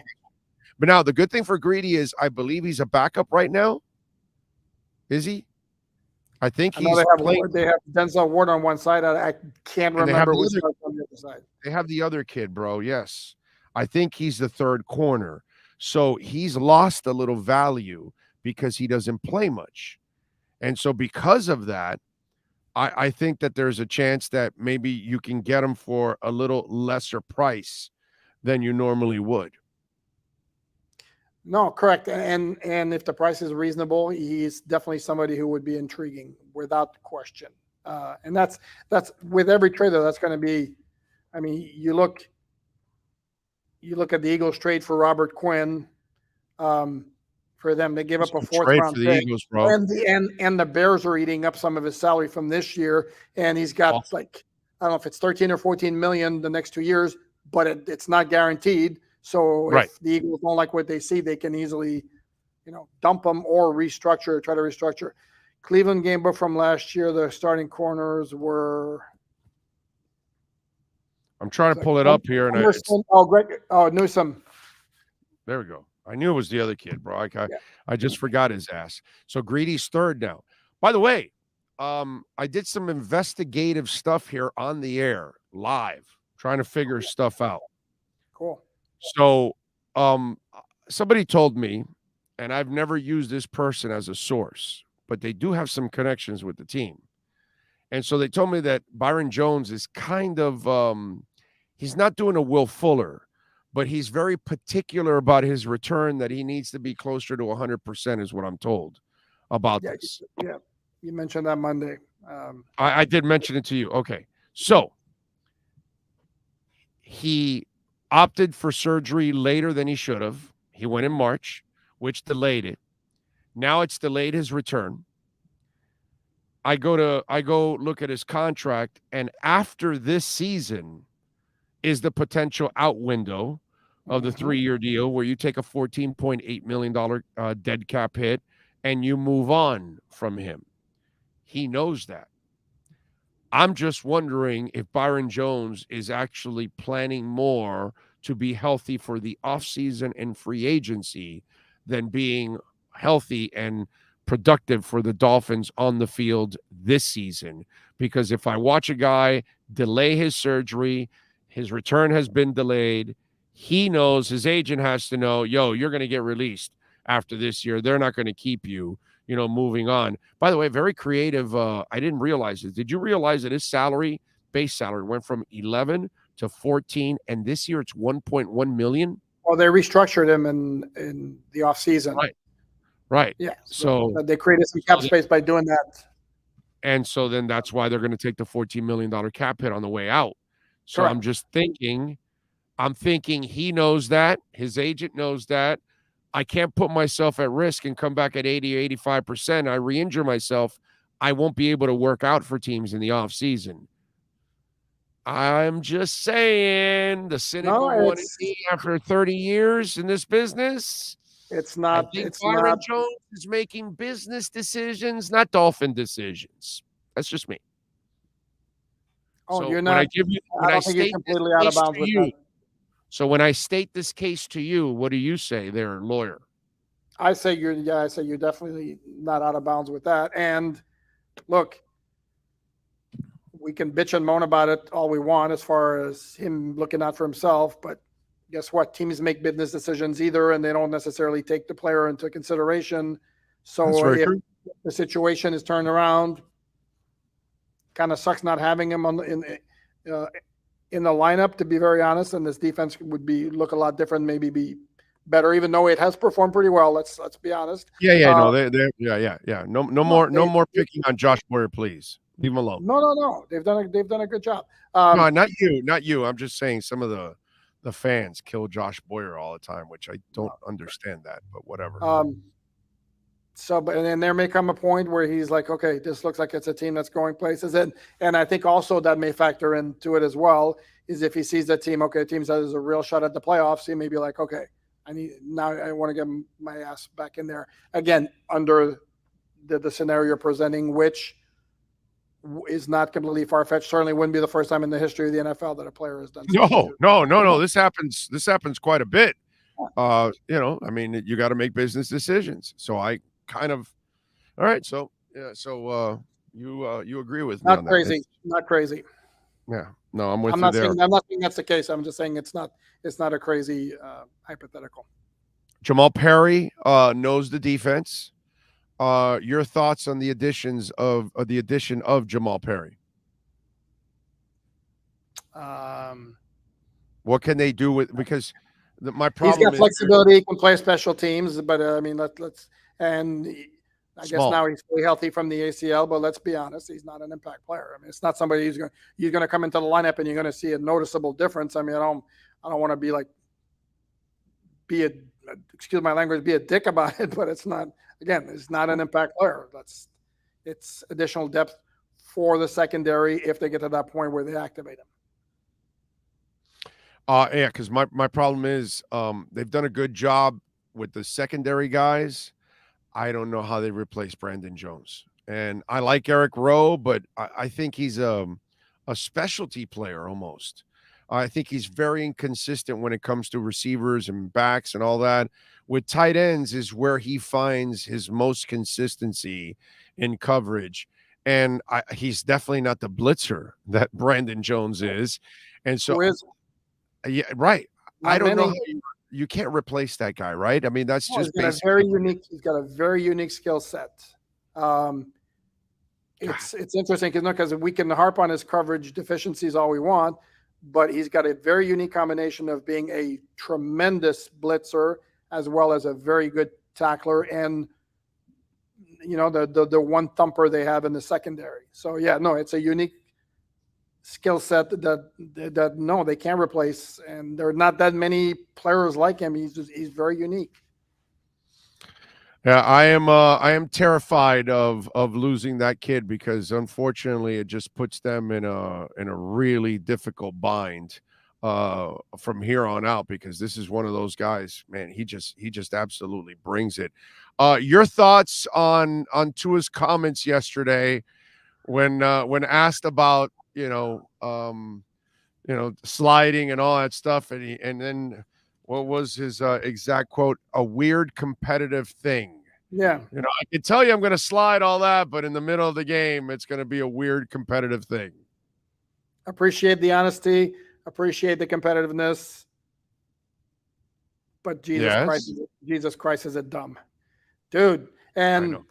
And then I saw some comment of like he appreciates this because it's a pushback against the pussification of football. No, it's called being dumb. I mean, sorry. Like I said earlier in the week, he did something. He's done two things that Marino's never done. One is throw 6 touchdowns in a game, and 2, take on tacklers twice in a game where Marino never did it once in his entire life. Well, Marino Okay. did throw 6 touchdowns. Big O. Right. Jets, No, but I mean, Jets but he's- 1986. right, but that's what I'm saying. He had no intentions of ever putting a shoulder into somebody. That's my No, point. that's why I thought you said he did 2 things that Marino's never done. I'm sorry. Right. Throw 6 touchdowns in a game. Marino and did throw put- 6 touchdowns in a game, is what I'm telling you. Oh, he did? Oh, I thought he only 1986 against the Jets. I thought it was 5, not 6. It Okay, was so 6 then against the Jets, and then he tied the record by Bob Greasy in 1977 on Thanksgiving against St. Louis. he did 2 things that Marino has never done, and that's in one game take on tacklers twice. Then okay, so then we'll go that way. Okay. I mean, come on, bro. You're gonna idolize Marino. Idolize him by he throws the ball away and never took on tacklers. Never. He had no intentions on taking on tacklers, bro. So if you want to idolize Marino, there you go, Tua. Somebody tell him that he never did that. And he always threw the ball away whenever there was when the play was over, Marino said, I'm done. I mean, it really is. And crazy. Marino was a big dude. So it wasn't like, but he understood that his money was being made throwing the ball, not bowling over defenders or making tackles. And like I said, I appreciate Tua's competitiveness. That's a very admirable trait, and you love to see that. But you also got to be smart about it. Yeah, dude. And you know what? I don't. He has this thing he wants to prove to people, and I don't know why he wants to prove to people that he's tough. We know you're tough, dude. Stop already. Enough already. Come on, you came back from a hip injury. That's as tough as it gets. You dealt with Flo for 2 years. That's as mentally tough as it gets. You're tough, bro. You dealt with Saban. You're tough. I know that already. Stop proving it. Stop it. So By the way, Big O, what'd you think of this funky stat here? Well, yeah, it's inaccurate. I hate to break it to you. Why is that? Where's Zach Wilson? Zach Wilson. Zach Wilson's 4-0 this year. Is he? And games started and finished? Started the game against Pittsburgh week 4 when he came back from the knee injury. But are we supposed to give the Jets any kind of credit? Is that fair? I don't know. I deal in facts. Damn it! I deal in facts. You ruined it. Yeah. Sorry. That doesn't make the stat look good. Well, if there's a Jet involved. Never let. Are you sure Milf didn't get in the way and throw a pass or two in one of those games? By the way, is it Mina Kimes pointed out that Mike LaFleur's nickname is MILF for his name, Mike LaFleur, and his quarterback is Zach Wilson. That's funny. How awesome is that? That's funny. That's a good one. I'll just leave it right there. And it was like, that was good. Yeah, that was good. I like that. Mm-hmm. I like that. She's smart as hell. She is. She's very good. But no, I mean, and Zach Wilson has played one good game in those 4. Shockingly enough, it was against the Dolphins.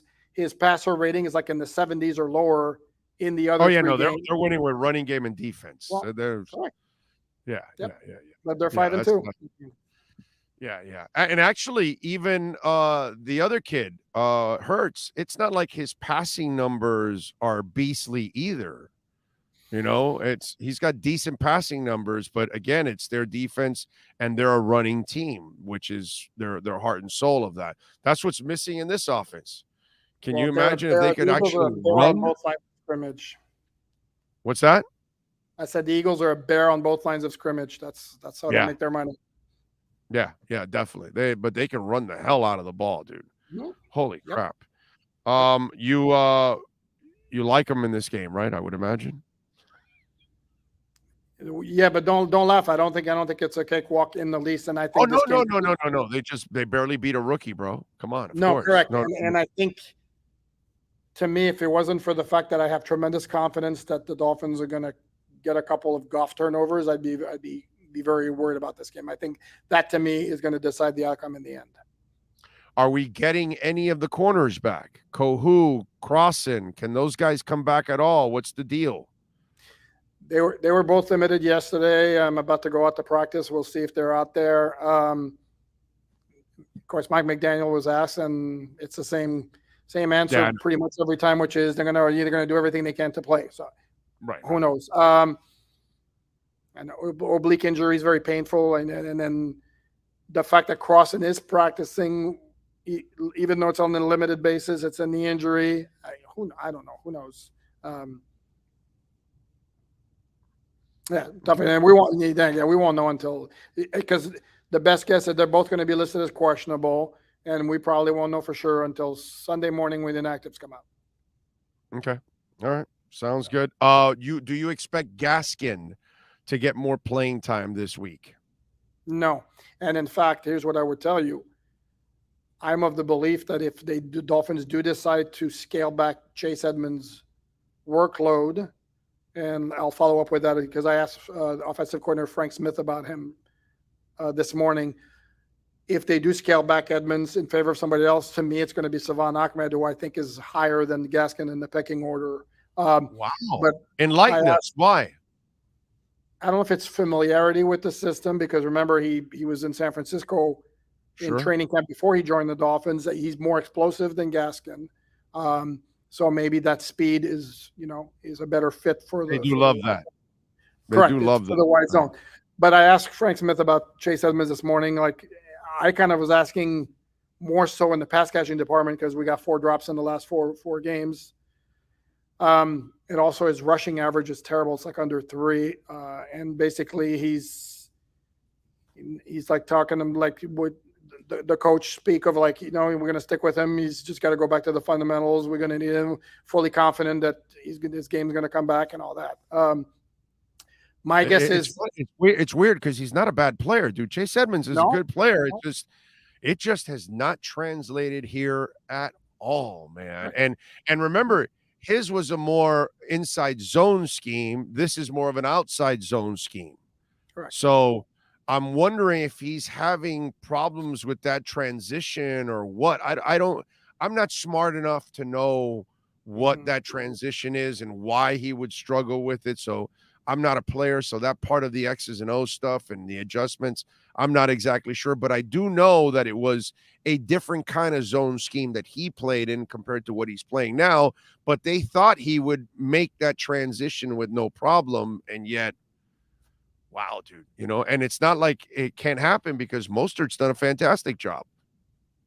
Well, but Mostert's used to that exact scheme. And in fact, but Edmonds mentioned in training camp that one of the reasons he did sign with the Dolphins was because he was so excited about this particular scheme. I remember. And no, it hasn't translated. And to me, the bigger issue is more so than the running game is, dude, the drop passes. I mean, those have got to stop. And it's like, like I wrote, he looks to me like he's fighting the ball. It's like he's the confidence is a little bit down right now, and he sees the ball instead of just like softly bringing it in. It's just like one of those. Yeah, no, I'm with you there. All right, any other news injury wise? You're Austin Jackson. Austin Jackson now better hurry his ass back because he's about to become Wally Pipp. Okay. Yeah, but he wasn't at practice yesterday. Next week is when the Dolphins have to make, and mind you, they don't have to like bring him back in the lineup. What they do have to do is decide whether they're going to put him on the 53 or keep him on or keep him on IR, which means then he would be out for the season.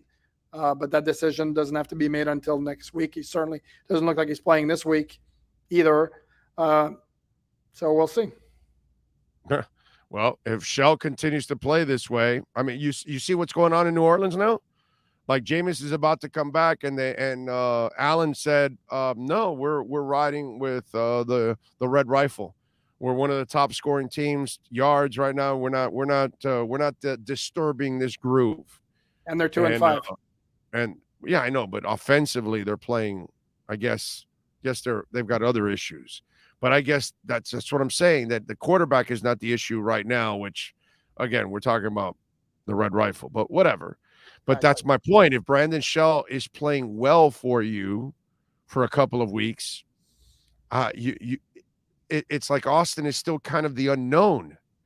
Correct. So it's not like it's something that's super proven. It's not like it's Teron Armstead or Connor Williams. Like whenever they would come back from an injury, whoever's filling in, your ass is getting out of the way. They're going to start. Austin Jackson hasn't earned that same respect. You could see him losing his job to Brandon Shell, right? If Brandon continues in this pace. No question. Yeah. But it'd still be nice to have him on the 53. I mean, and then Sure, yeah. Because if there's some slippage in Shell's play, then you can put Auction Jackson back in, and it gives you some flexibility, as far as your backup, because he can play guard or tackle. No, and I'd rather have Austin as my swing tackle than Greg Little. Let's just call it like we see it. All right, what are you working on at alldolphins.com so folks can check you out, my friend? Well, I'm going to do something on Andrew Van Ginkel. Love him. No, love him too. And an interesting comment from Josh Boyer today about why he's not getting more playing time on defense, which I'm not necessarily. I understand, but I don't like it. Let's put it that way. And then I may do something on the Dolphins and facing Jared Goff, the aforementioned Jared Goff, because if you remember, Dolphins faced him in Tua's first NFL start back in 2020. Right. Okay. All right, good stuff. And follow him on Twitter at Poupart NFL. For those of you listening, of course, if you're watching, you can see it right there. But if you're listening, at Poupart NFL, and follow him there so you can keep up with everything going on with the Miami Dolphins. Alan, as always, thank you, my brother. We will catch up next week. Sounds good. Have a good weekend. You got it. There he is, the great Alan Poupart, baby. Getting it done. That's what it's all about. Jesus Manriquez says it's an outside zone system. He ran inside zone system in Arizona. Yes, exactly. That's what I said. Says, I met Austin Jackson's dad on my flight home. Really nice guy. Well, Austin looks like a nice guy. Every time you talk to him, he's got a great attitude. Looks like a good dude. Do you see Tanner Connor getting unleashed soon? I think they're trying, but he's so green, so they're bringing him along. Tanner Connor might be a guy for next year, man. Unless they trade Gesicki, and then they've got to play him a little bit more. Something like that I could see.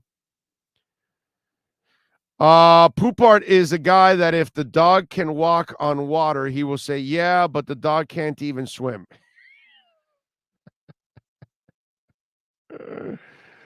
Oh, man. I love it.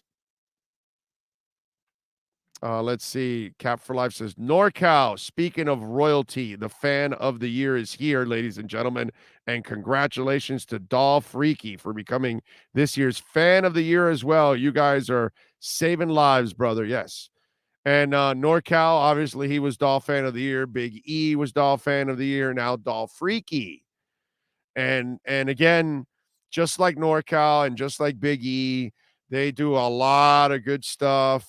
A lot of charitable stuff, and God bless Dolph Freaky, man, because obviously her and her family and everybody went through that brutal storm on the West Coast, and right away that woman and her family were already working on helping people out and all that. Dolph Freaky's energy is crazy. I can't keep up with her. Okay, with all the things that she does. She's cycling, and then she's overdoing something else, and then she's doing another charitable thing, and then she's collecting toys here, and then she's helping hurricane victims, and she's all over the place. So great stuff, man. Great stuff. Some of those fans out there, they're just not fans. They're also superhuman beings. That's the thing. When you watch NorCal and all these Dolphin fans, they're not just going to the games, or putting on wigs or hairdo and, painting their faces and screaming, yeah, and all that. No, they're out there physically raising money. Like NorCal has raised thousands of dollars for the cancer fund, and Dolph Freaky does the same thing, and many others. So congratulations to Dolph Freaky, man. It's good stuff. Big Papa Pump. Yes, Devin Jordan. Yes. I always see Big Papa Pump out there at the games. So yes, that's another one of those big time fans, Big Papa Pump. Yeah, definitely. So there you go. So yeah, congratulations to Dolph Freaky. What else do we have? Oh, I hope the Dolphins offense finally clicks against Detroit. Even with all the injuries on our offense, I don't think the Lions could outscore the Dolphins. I hope not. But nothing will be easy at all. And in no point are the Dolphins, there's no way they're overlooking these people. There's no way. Sorry. I can't believe that.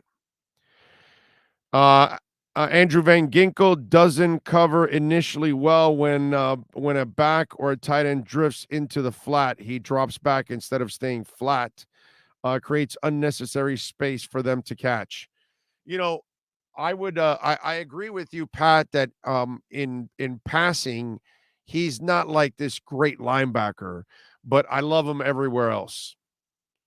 And rushing the passer, helping out in the run, creating plays, forcing fumbles, you know, the guys around the football.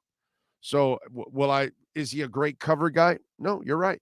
That's probably an area he needs to improve a little bit in, just like Brandon Jones, remember?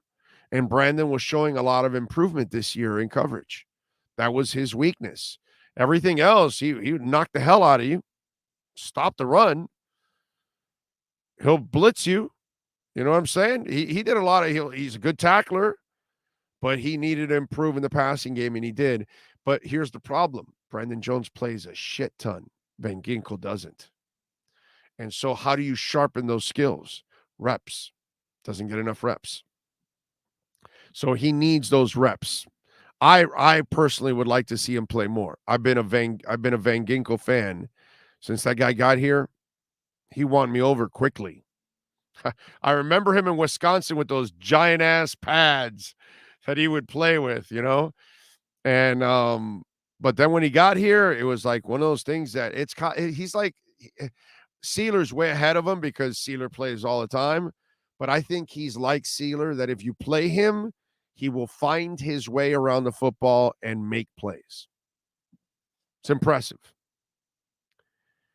All right. On this program, we like to give you our lockdown segment. So let's get to our ALennyLocksmith.com lockdown segment. Time to lock it down. The Lockdown is brought to you by ALennyLocksmith.com. Services in South Florida from Miami to Port St. Lucie. In Central Florida, ALennyLocksmith.com locks it down in Orlando and Tampa Bay. Here's the Big O to tell you what needs to be locked down. All right, we got a little Thursday night football today. I could go with Heat basketball. Warriors favored by 7.5. Over and unders 226. I could go World Series. Astros favored by 1.5. Over and under 6.5. Philly plus 140 in the money line. Houston minus 165. I could do that. I could go Flyers and Panthers. Panthers favored by 1.5 goals. Over and under 6.5. Panthers minus 200 on the money line. Flyers plus 170 on the money line. But no, we're going to go with Thursday night football. It's in Tampa Bay. The Ravens and Lamar Jackson are visiting the Bucs and Tom Brady. They are going to be very, very, very angry after losing last week to the Carolina Panthers. And if something Lamar Jackson continues to show people is that when he's in a tight game with a real quarterback, he crumbles. Why? Because if his running game isn't working, he's not going to beat you on a consistent basis with his arm. Once in a blue moon, he'll make some passes and he'll beat you. But more often than not, you will beat him. And the Bucs are only favored by 1.5 points. I think the Bucs probably win by a touchdown in this game. I think they can get ahead, and if they do, and if the Bucs if their defense can control the Ravens running game, then you will control the Ravens. That's what's going to happen. Brady and the boys, they will figure out a way to put up points.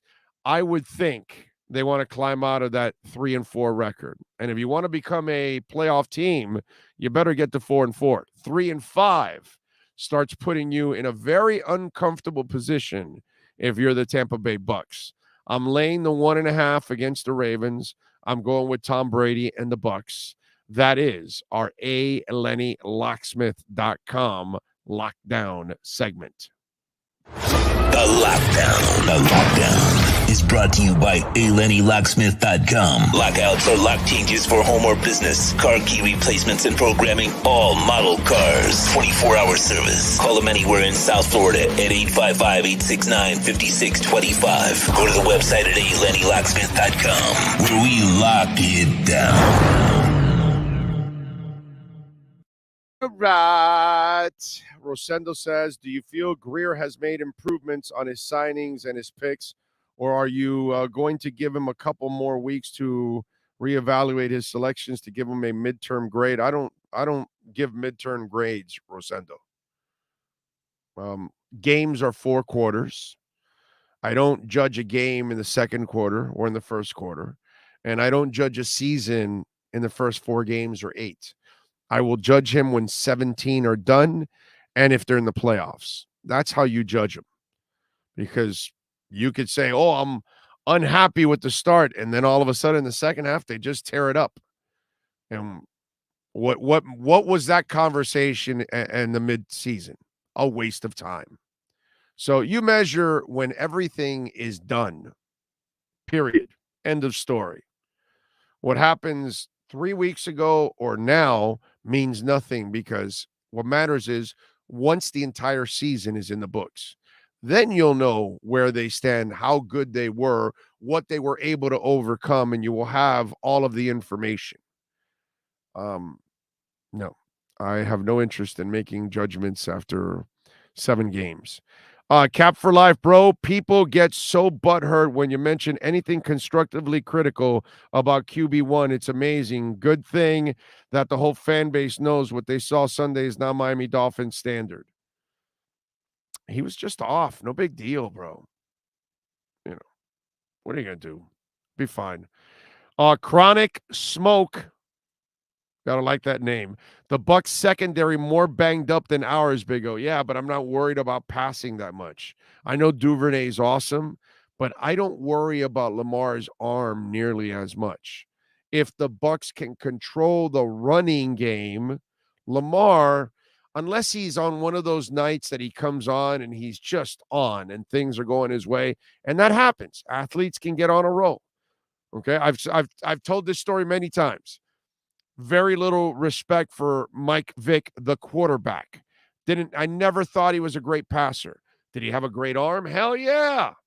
Can he run around and create problems for you? Yeah, dude. And I remember one time he came here, and brother, he was on. And he was hitting everything. He even had a roll out to the left and threw a bomb to Sean Jefferson that he caught on the sidelines. That was a beautiful ball and combination, everything. But he's an athlete. So he had those moments where that day he completed like 65, 70% of his passes or something. It was stupid. He was so red hot, but he never is like that. And that's Lamar Jackson too. He's going to spray it high, low, whatever. And then once in a while he's on because they're athletes. Athletes will freak you out, man. They do special things. Now, he can always run. That he can do on a consistent basis. But he can't consistently pass. So I know that the Bucs have injuries in the secondary, but you're not going up against a great passer. So maybe that's why I give them a chance. And I give Tampa a chance to win this game. And I'm laying the 1.5. Oh, when do you have fantasy football experts on? I need advice this week. Sir, Mondays and Fridays at noon. Okay? Although tomorrow we're going to have to adjust. I got to call Scott Pianowski because we're on at 1 tomorrow. But normally every Monday and Friday is at noon. But tomorrow we're going to be on at 1, so I got to talk to Pianowski about being on a little later. Maybe 2 o'clock or 3, something like that. So expect 2 or 3 p.m. tomorrow for fantasy. But normally it's Monday, Fridays, noon. And remember, subscribe to, Spotify and iTunes or Stitcher, and then hit the notification bell. Why? Because that way, if you miss the episode, you'll see it comes up and then you can listen to it. And the question you were going to ask, maybe it was asked by somebody else. And you get your answer. And thank you for supporting us. Can't stop being a teetoneer. Just relax and sip some sweet tea. I don't know what that means. A teetoneer. Okay. Maverick McPhee says, all right, Big O, expose Byron Jones. 1 week he is scheduled to return, then no show, something fishy. Well, you know, what can I tell you? I'm taking a guess that that's what's going on. Makes a lot of sense, doesn't it? Do you buy that theory, Sean? My Byron Jones theory now that I kind of put together there with a little bit of a magnifying glass and huh? 100%. I think it makes a lot of sense. Okay. All right. Especially as you pieced it together and you started intertwining everything. Yeah. Yeah. It kind of looks like that's what's going on. That's what's going on. Now let's see everybody else catch up to that. Let's see. What's going on? I can't win. I can't with you two asexuals, bro. Tony says, Big O, I'm going to ask you a fantasy football question. Would you start Tampa Bay's defense tonight? Who else do you have? That's the question I have for you. What are your options? Can you start another defense? Is there a better matchup?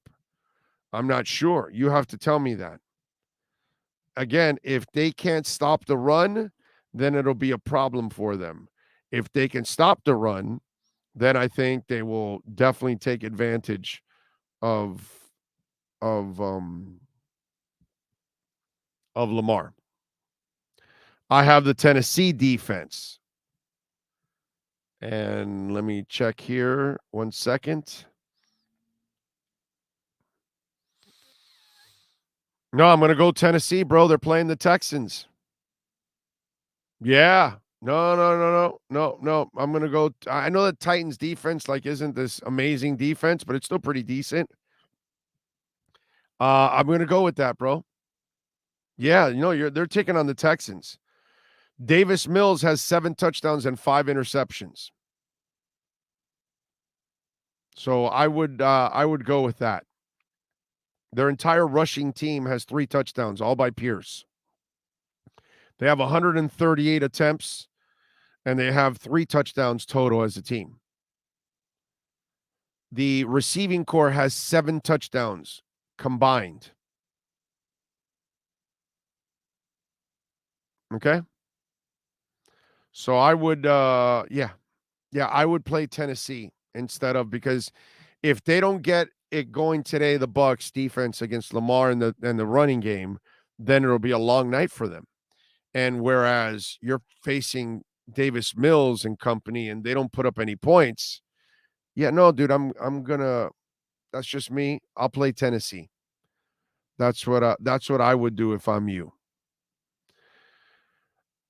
Big O, you gonna see CG being more of a buyer or a seller before the trading deadline? Oh, no, buyer. No, they're not going to sell anything. They're going to buy. They're going to try to add talent to the process. Whether they'll be able to or not, that's a whole different ballgame.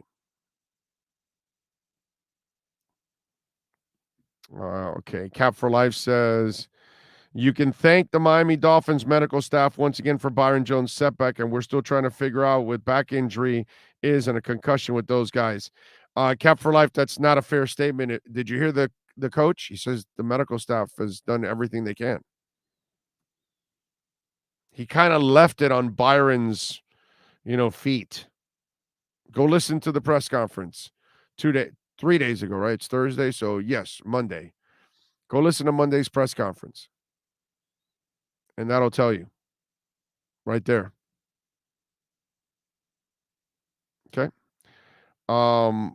By the way, just wanted to mix it up a little bit there. Remember I told you the Texans have 7, Dolphins have 12 touchdowns in their receiving core. So, and that's with Tua missing, 3 games, which they would have had much more.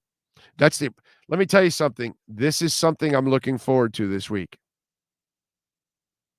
Because the new narrative is, the offense. And people wanted to bang on the offense after the 3 games without him. And then this game, they only scored 16 points, and he was off. And to me, that's what it's all about. It's not the offensive struggles. It's that the offense struggled because you were missing Tua. And then when you got him back, he was off for 24 days and he's rusty. I think you'll start getting that offense back going this week where it'll be much more productive from here on out. And I think that narrative also will disappear too, because I think there's a reason for that narrative, and it's not because the offense is bad. No, the offense is good. It's just it wasn't healthy. It wasn't in a groove. So you need to get your lineman back. Well, you got your big tackle back. And Brandon Shell's doing a decent job. Okay, now get your quarterback back. You got that back. Now this week you should be a lot sharper with a game under your belt, an entire week of practice. Now you've got 2 weeks of practice. Now you should be in a much better groove. So I'm looking forward to that narrative getting shot down this week when it comes to the offense. If they struggle against Detroit, wow, that'll be a problem. Then I'll say, okay, yeah, there's you got some issues there. Okay?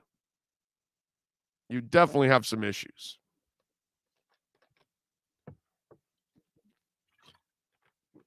I'd probably start Tua over Herbert even if he played this week, but not Hurts. But Hurts isn't really necessarily lighting it up. I think it's more about his running, right? Let me look at the stats. But I want to say Jalen Hurts has had, he's had a good season, but I want to say there's still more of a running team than a passing team. And I'll give you the stats right now. Yeah, I think when they get down in the red zone, they use him a lot on the quarterback sneaks. I think his rushing touchdowns is what gives him the points. Yeah, exactly. He's got 6 touchdown passes and 2 interceptions. So he averages 1 touchdown pass a game in 6 games. He doesn't really light it up. Okay, he's thrown for 1,500 yards in the 6 games. So he's averaging 252 yards. And it's what Sean is saying. You look at his rushing numbers. He has 293 yards at 3.8 yards per carry, but he has 6 touchdown rushes. So that's where he helps out as a rusher. But as a passer, he's pedestrian. He's not special so far. He doesn't put up a lot of points. If you average 1 touchdown pass a game, you're not very good. That's not something that's going to get you anywhere. So it's a nice balance that they have, but once they go up against a team that has a better offense and then they've got to play catch up, it'll be interesting to see, because it reminds me a lot of Tennessee and Baltimore, some of these front running offenses that when you're running well, great. When Ricky Williams is kicking ass and all that, great. But if you fall behind and now you got to pass and you got to take Ricky out of the game, or you got to take the running game out of it for Tennessee or for Baltimore, you're done. Remember that, Dolphin fans? Right? Because that's what's happened for 20 years. If everything wasn't working, your quarterback wasn't going to bail you out, because you never had that guy since Marino left. You now have that guy. That's why you're down 21-0. You can come back with Tua Tagovailoa. But with some of these other guys, these front-running offenses, you're not going to have the same luck. That's for sure. 855-912-1056 on the Welt and Rayom text line. That's 855-912-1056. Hour number 3 is next. Give us a couple minutes to rest the voice. Cameron Wolf will join us at 12:30 with our KSDT CPA, Miami Dolphins report. Welton Rayom has more than 62 years of litigation experience handling insurance disputes. They're committed to resolving even the toughest insurance claims quickly. Call them for a free consultation. 954-966-4646. At Welton Rayom, they don't get paid unless you win. Property damage claims to your home, business, or condo as a result of a hurricane. Welton Rayom can help. Water, mold, fire, smoke damage, Welton Rayom can help. Call 954-966-4646. If you're a Miami sports fan, then there's only one store to go to, and that's Caneswear at Miami Fanwear in Davie. They're your one-stop shop for all your Inter Miami CF, Canes, Dolphins, Panthers, and Marlins merchandise. They have hats, t-shirts, game day jerseys, and so much more. Located at 2511 South University Drive in Davie, and open 24/7 online at caneswear.com or intermiamiwear.com. Call them at 954-835-5597. Caneswear, the spot where Inter Miami and all Miami sports fans shop. Why is it that you get locked out in the worst moments of your life? Where are my car keys? Man, I can't find my house keys. In those frustrating moments, you need a locksmith you can count on. A. Lenny Locksmiths in South Florida, from Miami to Port St. Lucie. In Central Florida, A. Lenny locks it down in Orlando and Tampa Bay. Lockouts or lock changes for home or business, car key replacements, and programming all model cars. 24-hour service. Call them at 855-869-5625. Go to the website at alennylocksmith.com. Oh, I think I know what this is. Houston, we have a package. Hello? No matter where you are, the Sloman Shield home security system guards your home. With next-gen perimeter protection, 24/7 monitoring, and interior motion sensing. And right now, get a free Sloman Shield security system and doorbell camera, all professionally installed, for free. Shield your world, the Sloman Shield.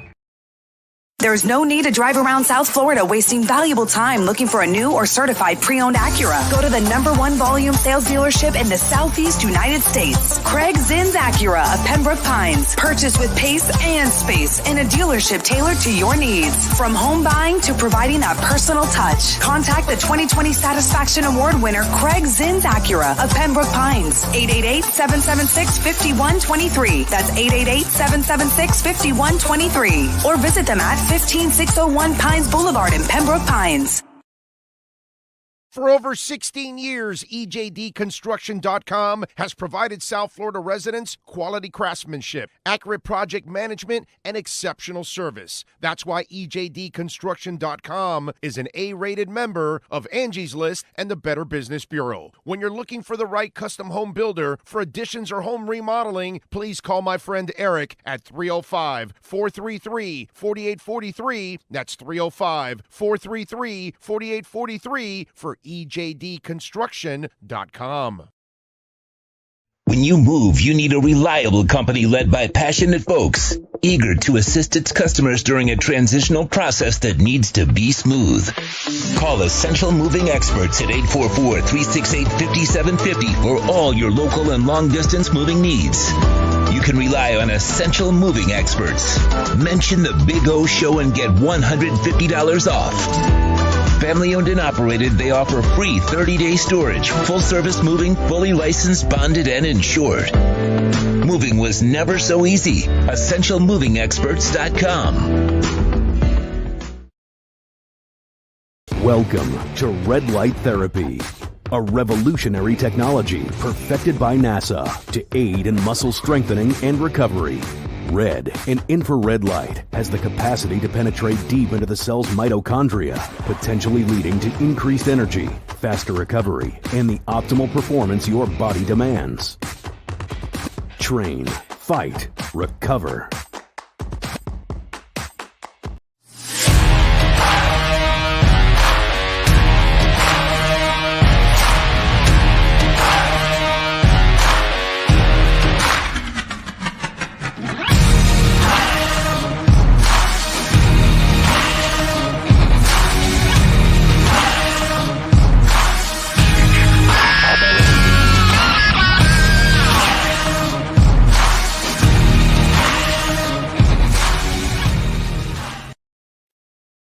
points, statements, or beliefs expressed on the following program by the host, guests, or callers are not necessarily the opinions of FantasyAccess.com, Media Group Inc. ownership, management, sponsors, or website.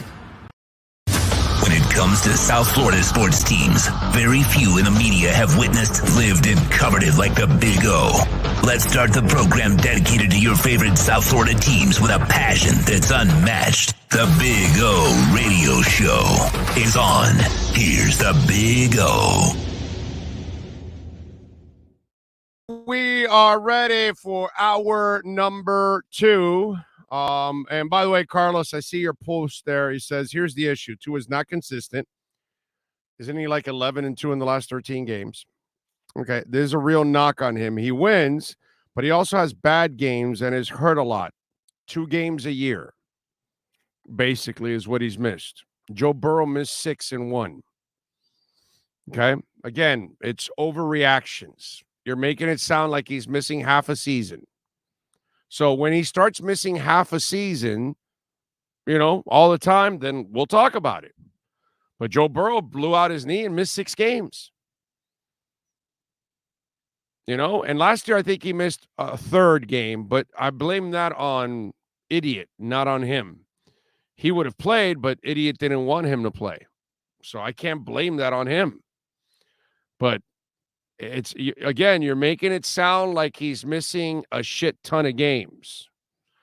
I think, Carlos, you listen to the show all the time.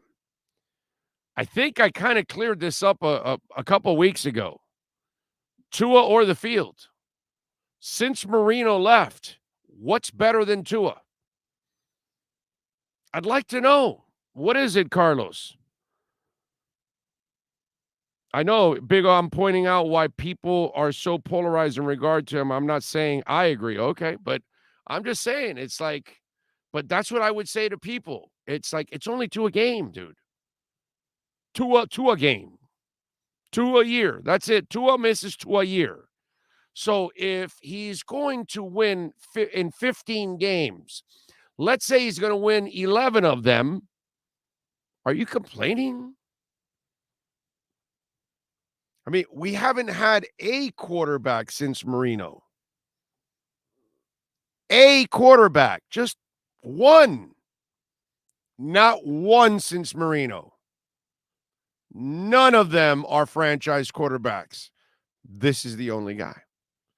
So people cannot overreact about a couple of injuries because it happens to everybody, dude. Quarterbacks miss all the time.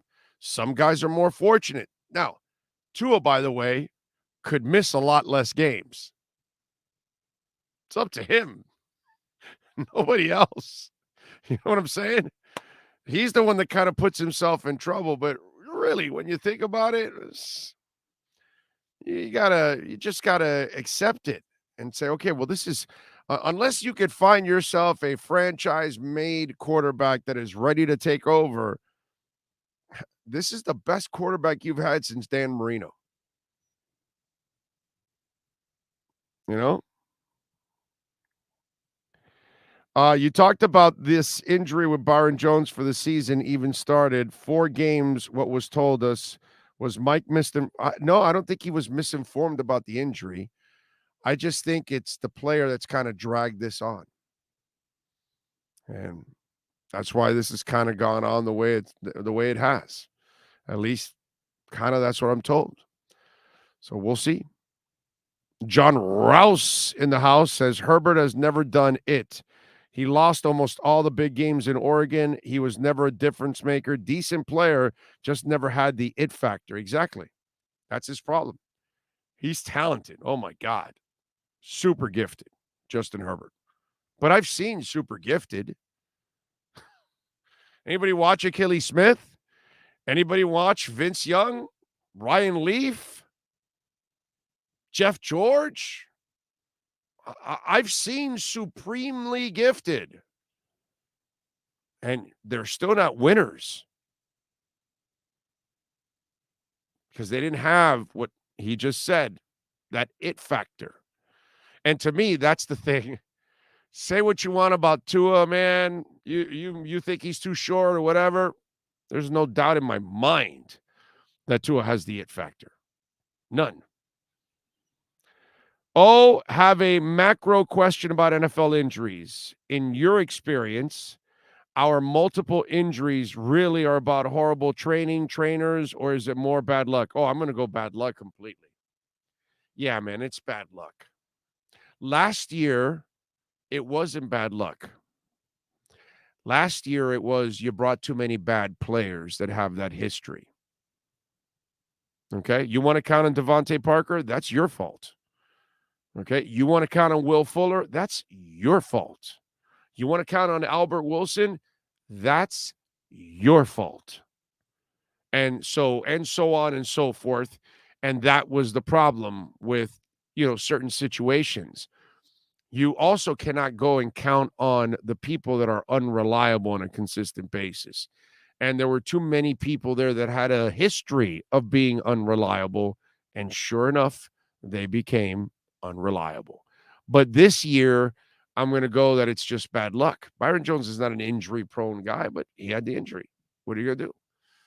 And then all of a sudden, the Trill Williams thing, and then now Kader Kohou's banged up, and Keon Crosson's banged up, and Trill Williams suffered the injury right there on the practice field, and just bad luck.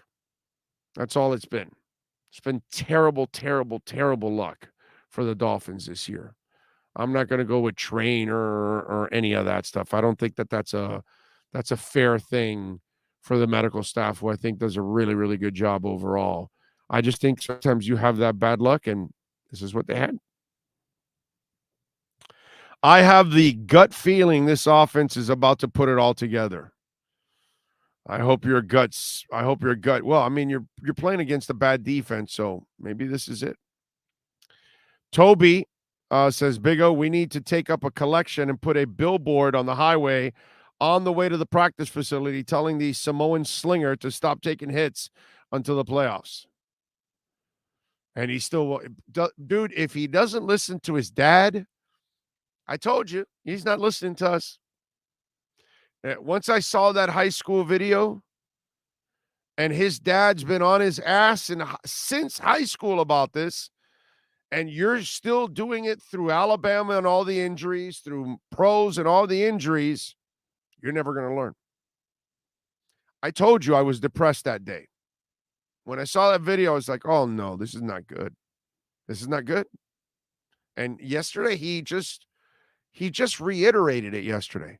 I can tell you I'm going to slide. Now, I'm paraphrasing, but I can tell you I'm going to slide in this, that, but then the game takes over and, it's a competition thing. It's a weird thing.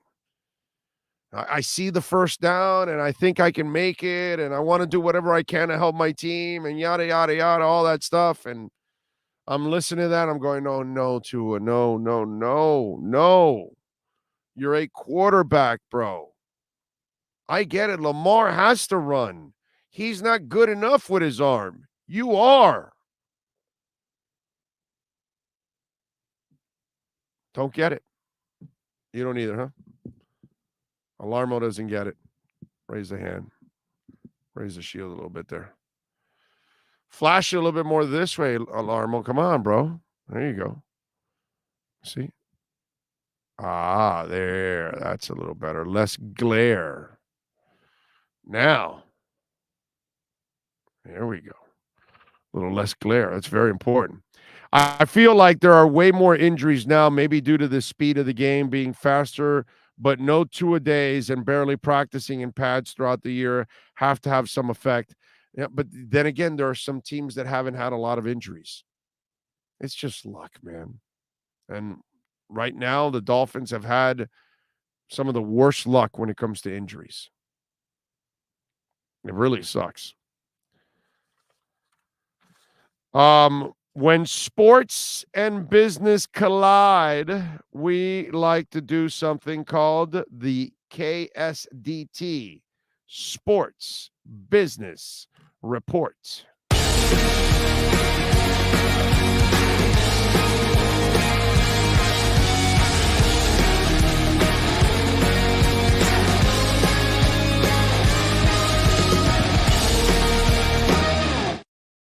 Well, it took a little bit, but the folks at Copperfit, finally, they did the right thing. They have benched Brett Favre. That's right. After publicly backing Brett Favre, CopperFit has removed the former NFL quarterback from its website. CopperFit was the lone company to publicly support the Hall of Famer when a spokesman told Front Office Sports that Favre has always acted honorably, and we know him to be a very decent man. Well, his association with Mississippi welfare scandal received more scrutiny over the last several weeks.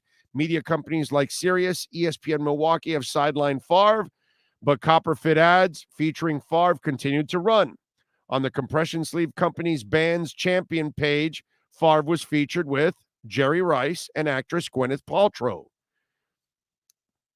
So the group photo is now gone, and any mention of Favre on the page and Favre's individual page on CopperFit has also disappeared. Contents that included Favre and its still up CopperFit official Instagram and YouTube accounts. A CopperFit spokesperson declined a comment with FOS when they reached out about the status of Favre's partnership with the company. By the way, the Catholic prayer and meditation app Hallow appears to be the only company still prominently featuring Favre. Favre has 3 prayers on the app, which cost $8.99 a month to access. So there you go. Go pray with Favre. Seriously. Does Hallow get it? Is anybody running the Hallow website? You really want to associate yourself with Brett Favre, stealing from the poor. That's not a good look. And that is your KSDT CPA Sports Business Report.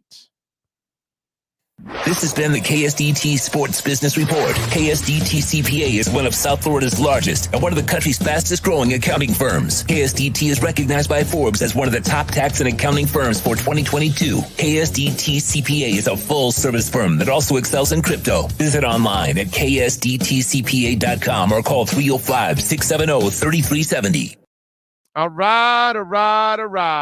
By the way, want to wish Jonathan Zaslow a lot of luck.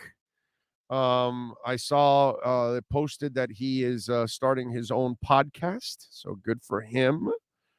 That's what I would tell anybody and everybody that's left. In fact, I told 2 people at QAM that are still at QAM, I said, prepare, bro. Not that I'm wishing anything bad on them, but I see where it's going. I know where it's going. I've known where this is going for a couple of years now. You can see the writing on the wall. So I told them, man, you better be prepared because eventually you know, it's not that I want you to lose your job, but there's a good chance you probably will because that's the way that business is.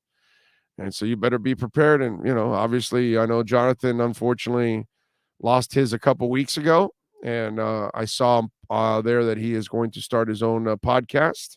Don't know how he's doing it or what, but good for him.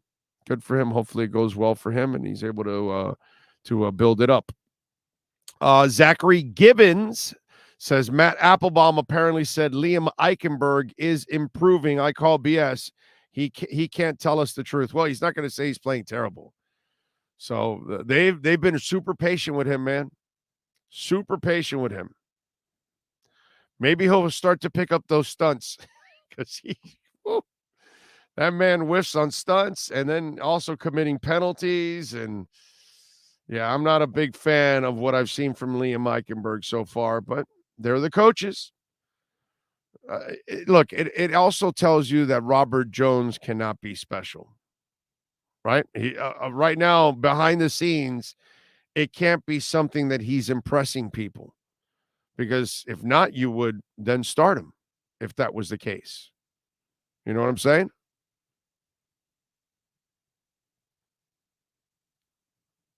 All right.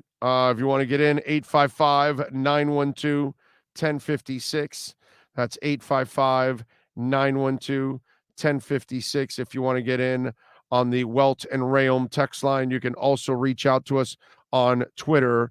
That's at Big O Show. Follow us there as always. And remember, if your business wants to be a part of our platform, you can reach out to our business line at 786-754-4664. That's 786-754-4664 if you want to reach out to us there. RedRecover.com, a proud sponsor of our show. We love RedRecover.com to ease your pain, to relieve your pain, to make that pain disappear. Depends on what you're dealing with some kind of ache, some kind of operation, some kind of old injury, growing your hair back. They can do that. They've got the hats also. And listen, ankles, elbows, knees, hips, back, neck, shoulders. We've got wraps for everything, man. Feet. My wife has got that new one now for the feet. When she gets home, she's a teacher. She's standing all day. Feet get sore. Those of you that are working all day on your feet get sore. They now have a wrap for your foot, which will alleviate and help you recover. And by the way, redrecover.com, when we talk about red light therapy, it is great also for workouts. So you can do it before and after your workouts too. That way it optimizes your workouts and you're able to maximize your workouts and you're able to recover faster. All natural red light therapy. It's great for your animals, for the dogs. We have wraps for their hips, small, big dogs, doesn't matter. It's great for the kids. They're running around, playing sports, twisting up ankles. The ankle wrap can help them out too. All natural, man. No side effects. So great for dogs, great for kids, great for adults. Go to redrecover.com. Incredibly affordable wraps, and you'll get 10% off, baby. Use our code Big O. Go to redrecover.com. Check out the video blogs. Check out the blogs on the website, and use our code Big O to get 10% off. redrecover.com. All right. On the Welton Rayom text line, Big O, man, times have changed with the players. When someone back in the day would do what Byron Jones has done to the Finns, it's a total disgrace to what he did to teams. Should blackball him for not being a team player. Dan B. Well, that's if he's doing. That's if I figured it out. It just kind of feels that way, doesn't it? Fin fan for 50 years from New Jersey. I'm looking to rent a billboard down there telling Tua to not take any hits. Any info that will be helpful? I'm not sure the billboard's right around the stadium or right by the hotel or something that's right there off of the highway. I would imagine that's where you want to, if there's a billboard that comes off of the highways, that's where you want to put it. If you're really going to do that. It's a lot of money, by the way. By the way, make sure it's a big billboard in the corner of it. Okay? Just in the corner. Do the whole message for Tua. But if you're going to do this in the corner, listen daily to the Big O radio show live on YouTube. Okay? Best Tua Dolphins info on the planet right there. So if you're going to rent that billboard, just give a little space to the Big O radio show for us, please. Thank you. I don't know if it'll help. It'll help us. I don't know if it's going to help Tua, but it's definitely going to help us. That I can bet you that. You get a billboard for our show, we'll pick up. It's funny because we were at walk-ons, okay, and a bunch of you showed up at walk-ons, which, by the way, thank you so much. But we had two different sets of fans that showed up that saw us broadcasting and knew who I was. He walked up to me and said, Big O, dude, I lost you. Where'd you go after 560? And I'm like, well, I've been here. I've been on the podcast and on YouTube for a couple of years. And like, really? That? So there's a lot of people that still don't know about our show just here in South Florida. So, hey, man, a billboard for the Big O radio show. There we go. That's a new one right there. I like that. Big O, I believe the Dolphins will have a top 10 first-round pick because the Niners are inconsistent as hell. Well, they're number 11 right now. I gave you guys that info on Wednesday, I think it was, or on Tuesday. Miami's at number 11 right now with San Francisco. Their forfeited pick is 24, by the way, just so you'll know. But I agree with you. The Niners are inconsistent, And hopefully they'll have a top 10 pick with that one. Also on the Welton Rayom text line, I just don't get some of these so-called fans. I mean, how far do you have to reach to find something negative of your own 4-3 team, then go after the medical staff? Who the F even thinks about a team's medical staff? Seriously. It's true. It's true. And those people work their asses off, and they do a great job, man. I just think it's bad luck, man. That's all. Dolphins have a lot of bad luck this year when it comes to penalties. It's sad. You know, crap happens. Dan B says, Big O Eichenberg did have those 2 penalties, but him and Armstead blew some nice holes for Mostert last week. I think he's getting a little better game by game. Having Little next to him did not help. You're right. You're right about that, Dan. You're right. I can't argue with that. He did get some holes, and you're right. Having Armstead is way better than having Little. With Connor and Armstead, you can kind of hide him a little bit more. Hey, look, man, maybe we're done. You know, maybe this guy is going to stay there, and he gets better as the year goes on. But I can't have the mistakes. They can't be these glaring ass mistakes that he's making constantly. That's all I'm saying. Someone get me a price on a billboard near the training facility. I'll look into that.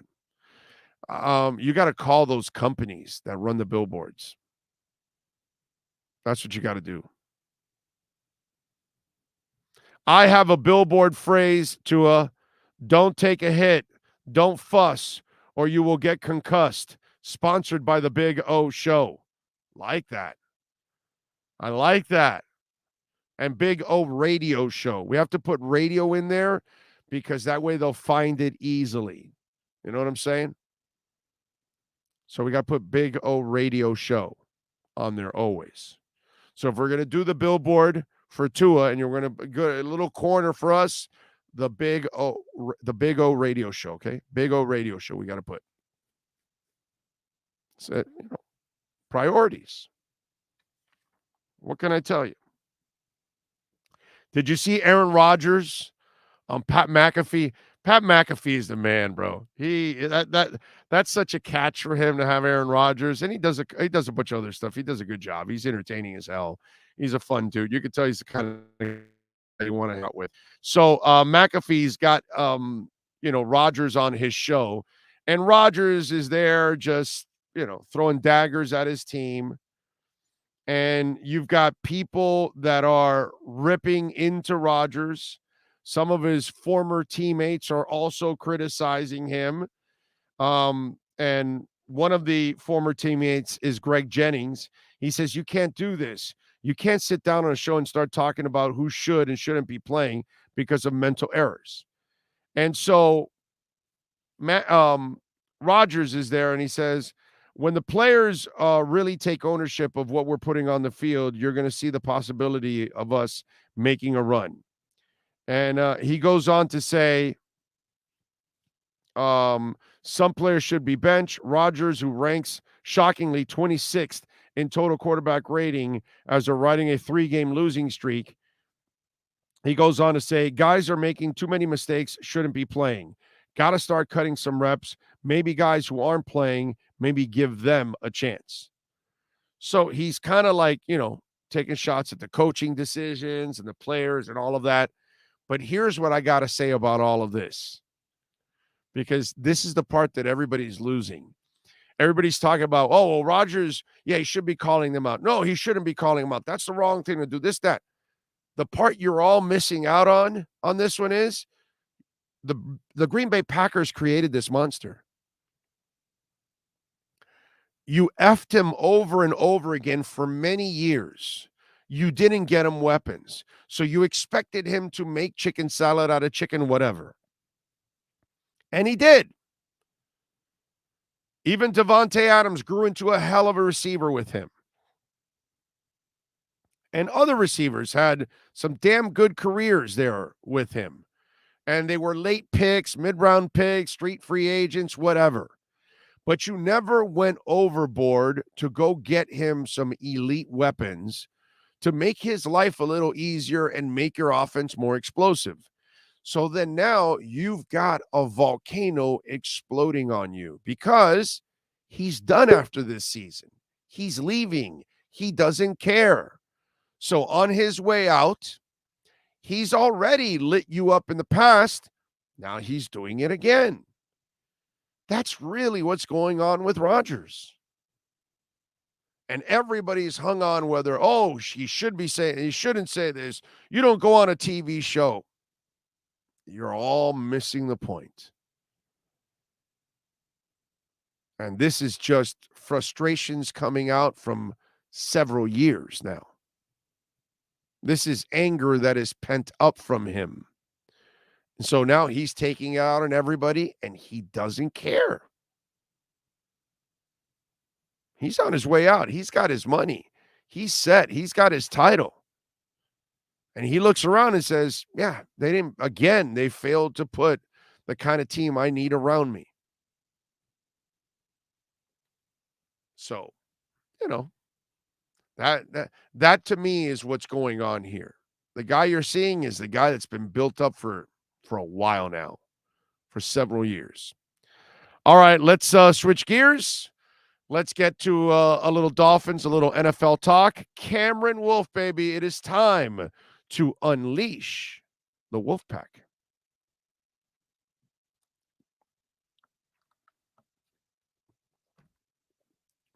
Is he there? Is he developing photos in a black room? Is that what he's doing? Cameron Wolfe, come out, wherever you're. Nope, I guess he's not there. I tried my Robert De Niro, what's the name of that movie? Damn it. Come on, man. Somebody help me out with that movie. They're out on the water in the boat. Hey, check your phone when you get a chance. Okay. All right. Free girls in the city for you guys there. Just in case.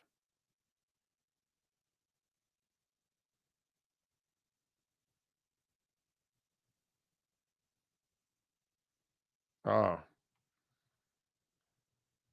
wait a minute. All right, well, send him one. Send him one. We'll catch up with Cam after because he's having some issues. So send him one. And we'll get Marcel on now instead. We will talk to Marcel Louis Jacques. Let me tell you something. Aaron Rodgers wants Mike Gesicki, Matt LaFleur, and Mike McDaniel are friends. I'm just saying Green Bay has the number one secondary, but they need help. Aaron wants help ASAP. No, dude, they've got that other guy, that tight end they like, that they've developed. I forgot his name now.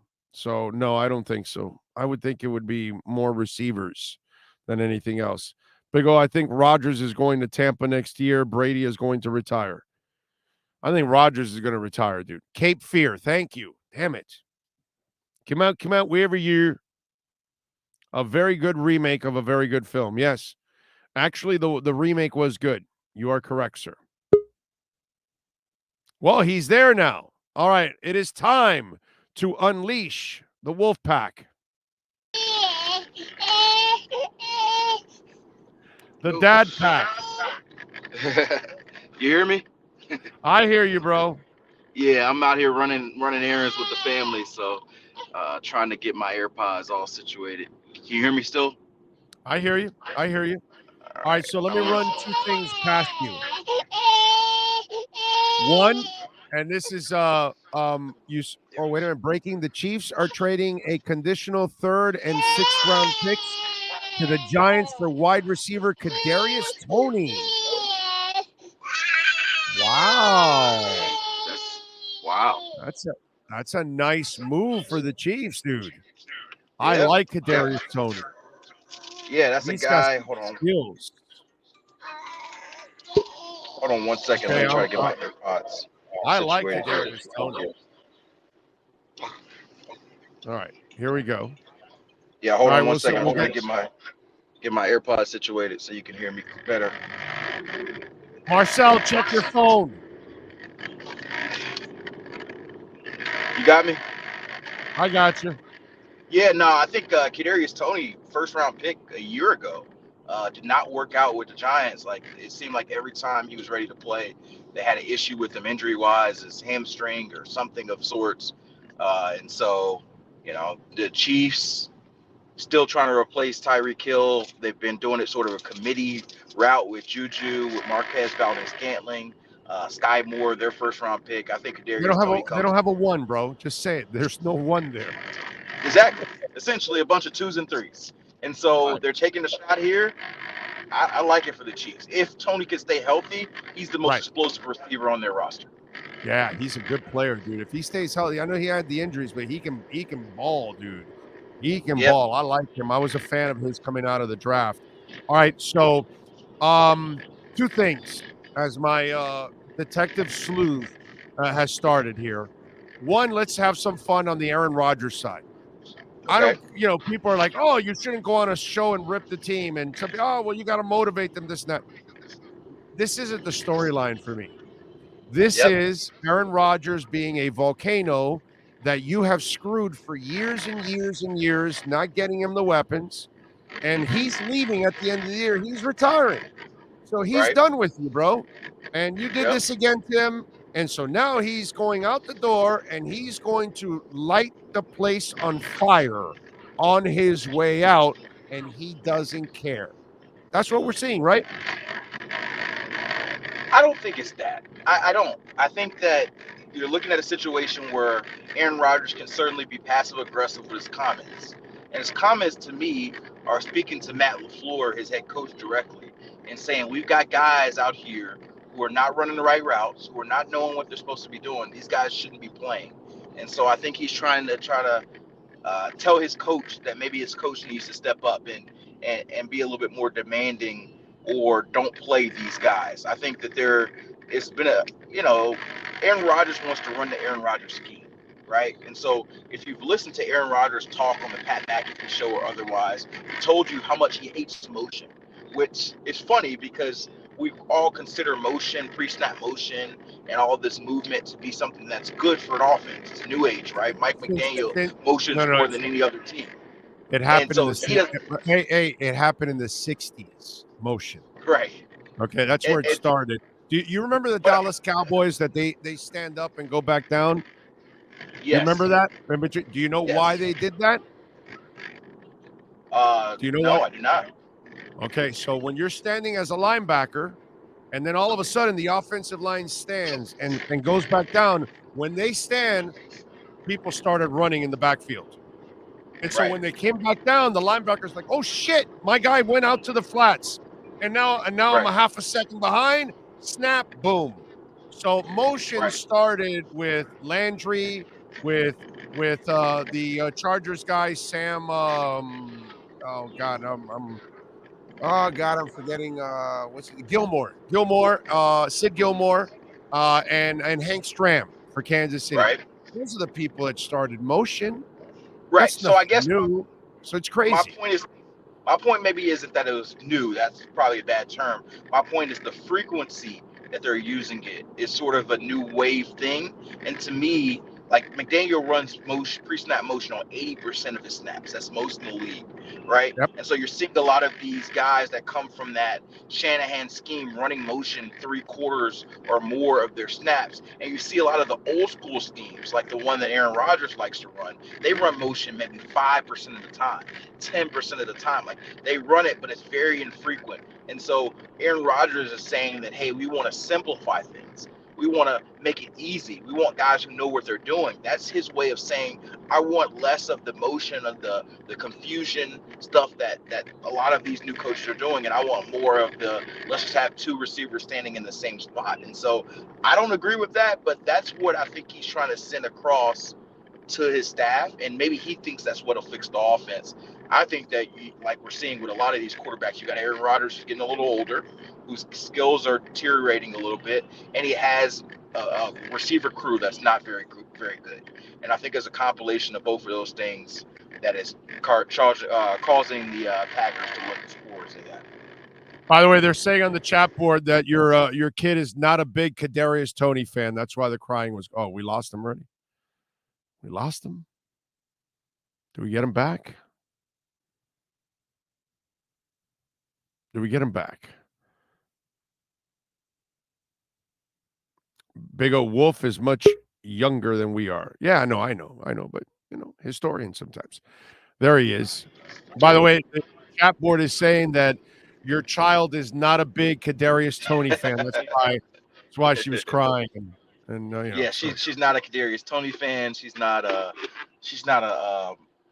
Cam fan right now because we're taking her home to go take a nap. So she wants to play more. So she's not a fan of much right now. They always want to play. Yeah.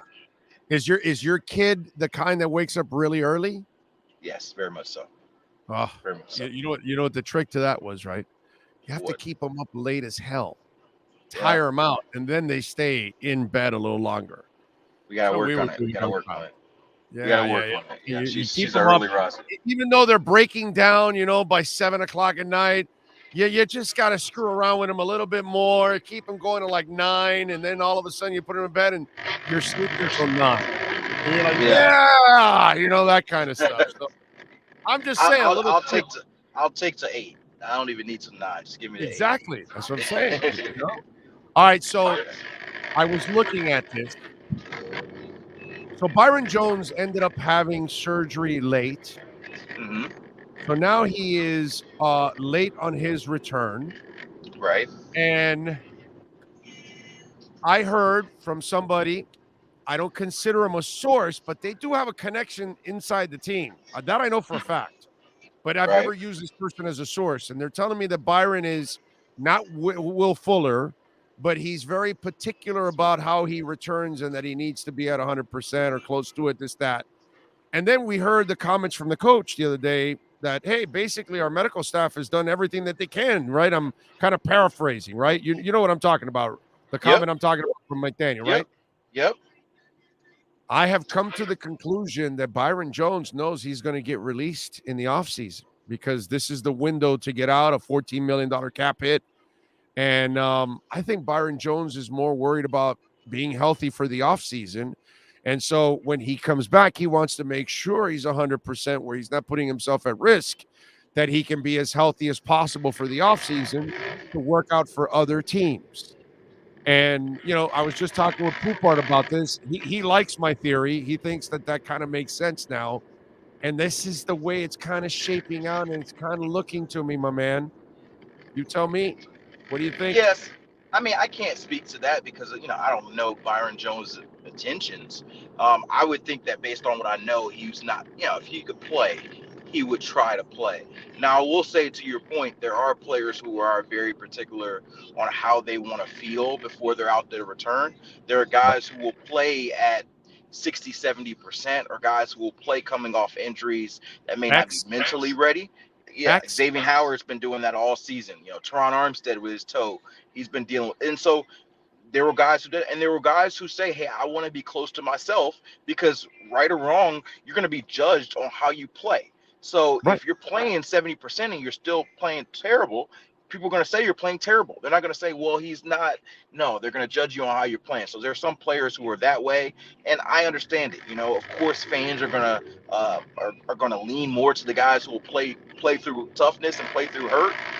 But there are guys on the other end of it. I think from the Byron Jones perspective, I think I mentioned this to you before. I think there have been things that have happened in his rehab with other parts of his body that have slowed down his recovery, from what I understand. So it's, maybe not all of his Achilles that is causing that. That being said, this is definitely gone much slower. Like when I was told about the initial surgery, the plan was it's not a Will Fuller thing. I want to keep repeating this.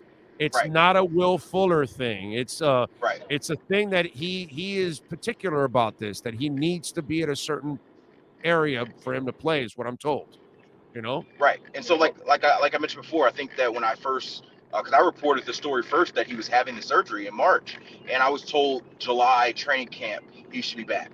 And here we are in middle of November, 4 months after that expected time. And so this has been not only like a minor setback, this has been major. Like 4 months different. 4 months difference than what you anticipated. That's different. Like if I sprain my ankle and I say I'm going to be back next week and I'm not back until 2 weeks, okay, things happen. Your recovery goes a little slower, but 4 months, that's something significant difference has happened. And like I said, I think the team has to prepare as if Byron Jones won't come back this year. You know, Yeah, and it's by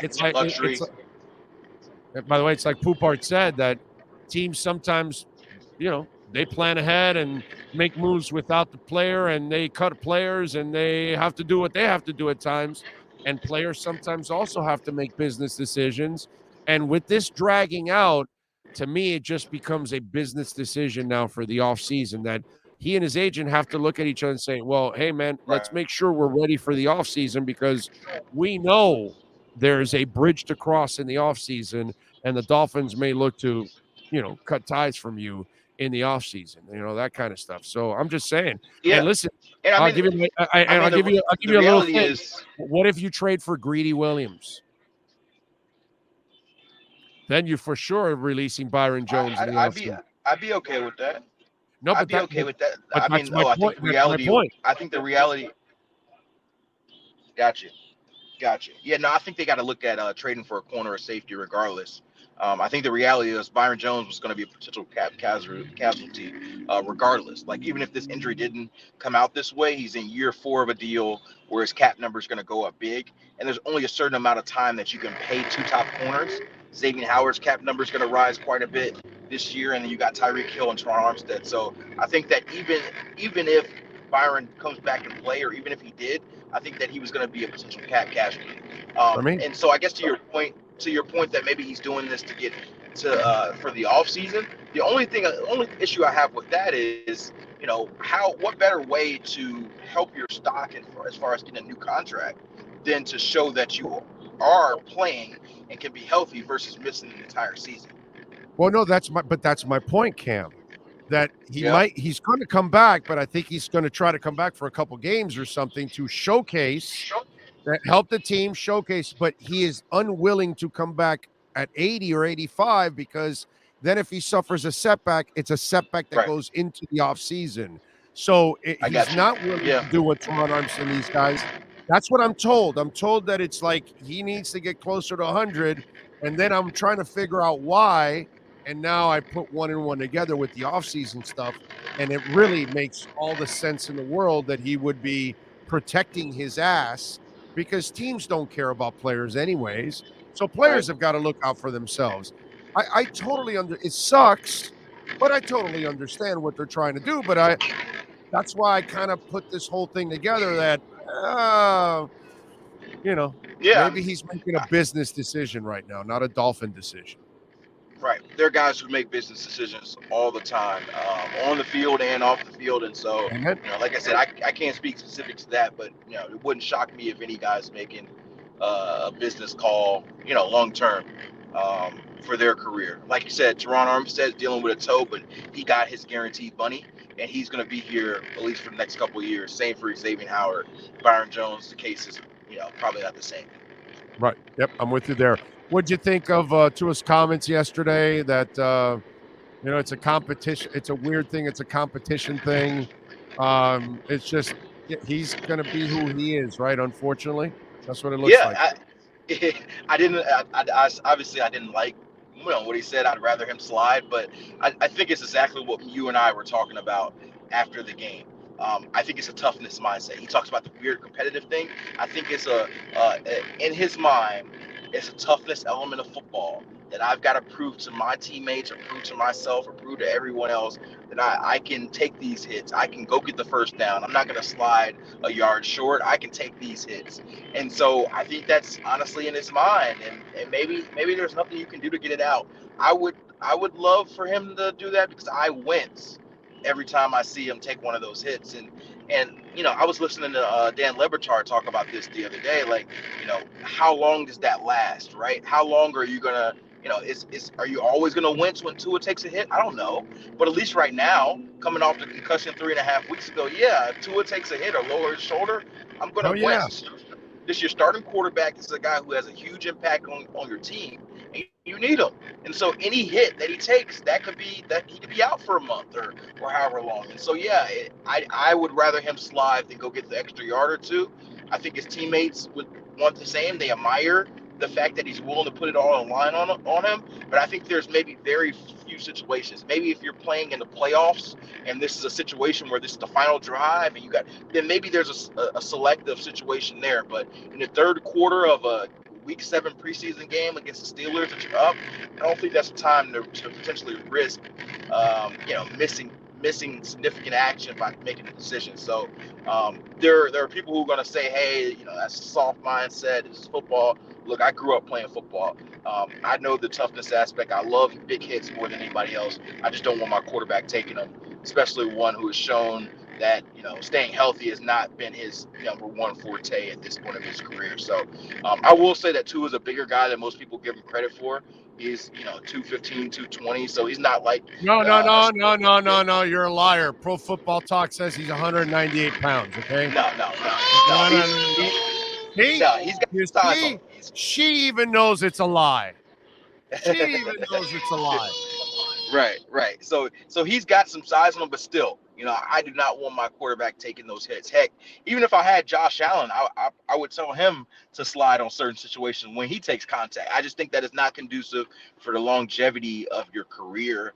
And so that's just my opinion. But obviously, Tua, like you said, it's gonna, he's gonna have it in his mind slide. But if it comes down to it, clearly he's gonna do what he does. By the way, big ass Josh Allen, I fear for him too. Just like Lamar Jackson, I fear for those kind of guys. Because even Cam, they broke Cam Newton. They break. Tim Tebow was thick as hell. His final game with the Jets, broken ribs, punctured lung, bro. Right. And he was a thick ass wall. They'll break anybody in half, dude. So yeah, I'm with you. Josh Allen is headed for hell.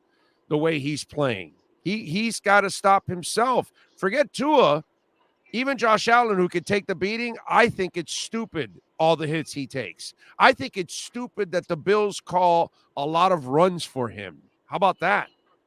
Yeah, I think it obviously makes their offense more dynamic. But my point is that not that you can't ever run, that Tua can't ever run, that Josh Allen can't ever run. I think that there's selective times. And there are times when you're trying to fight for an extra yard or two and take a big hit where sliding would have been okay. 8 yards on a play is just as fine as 10.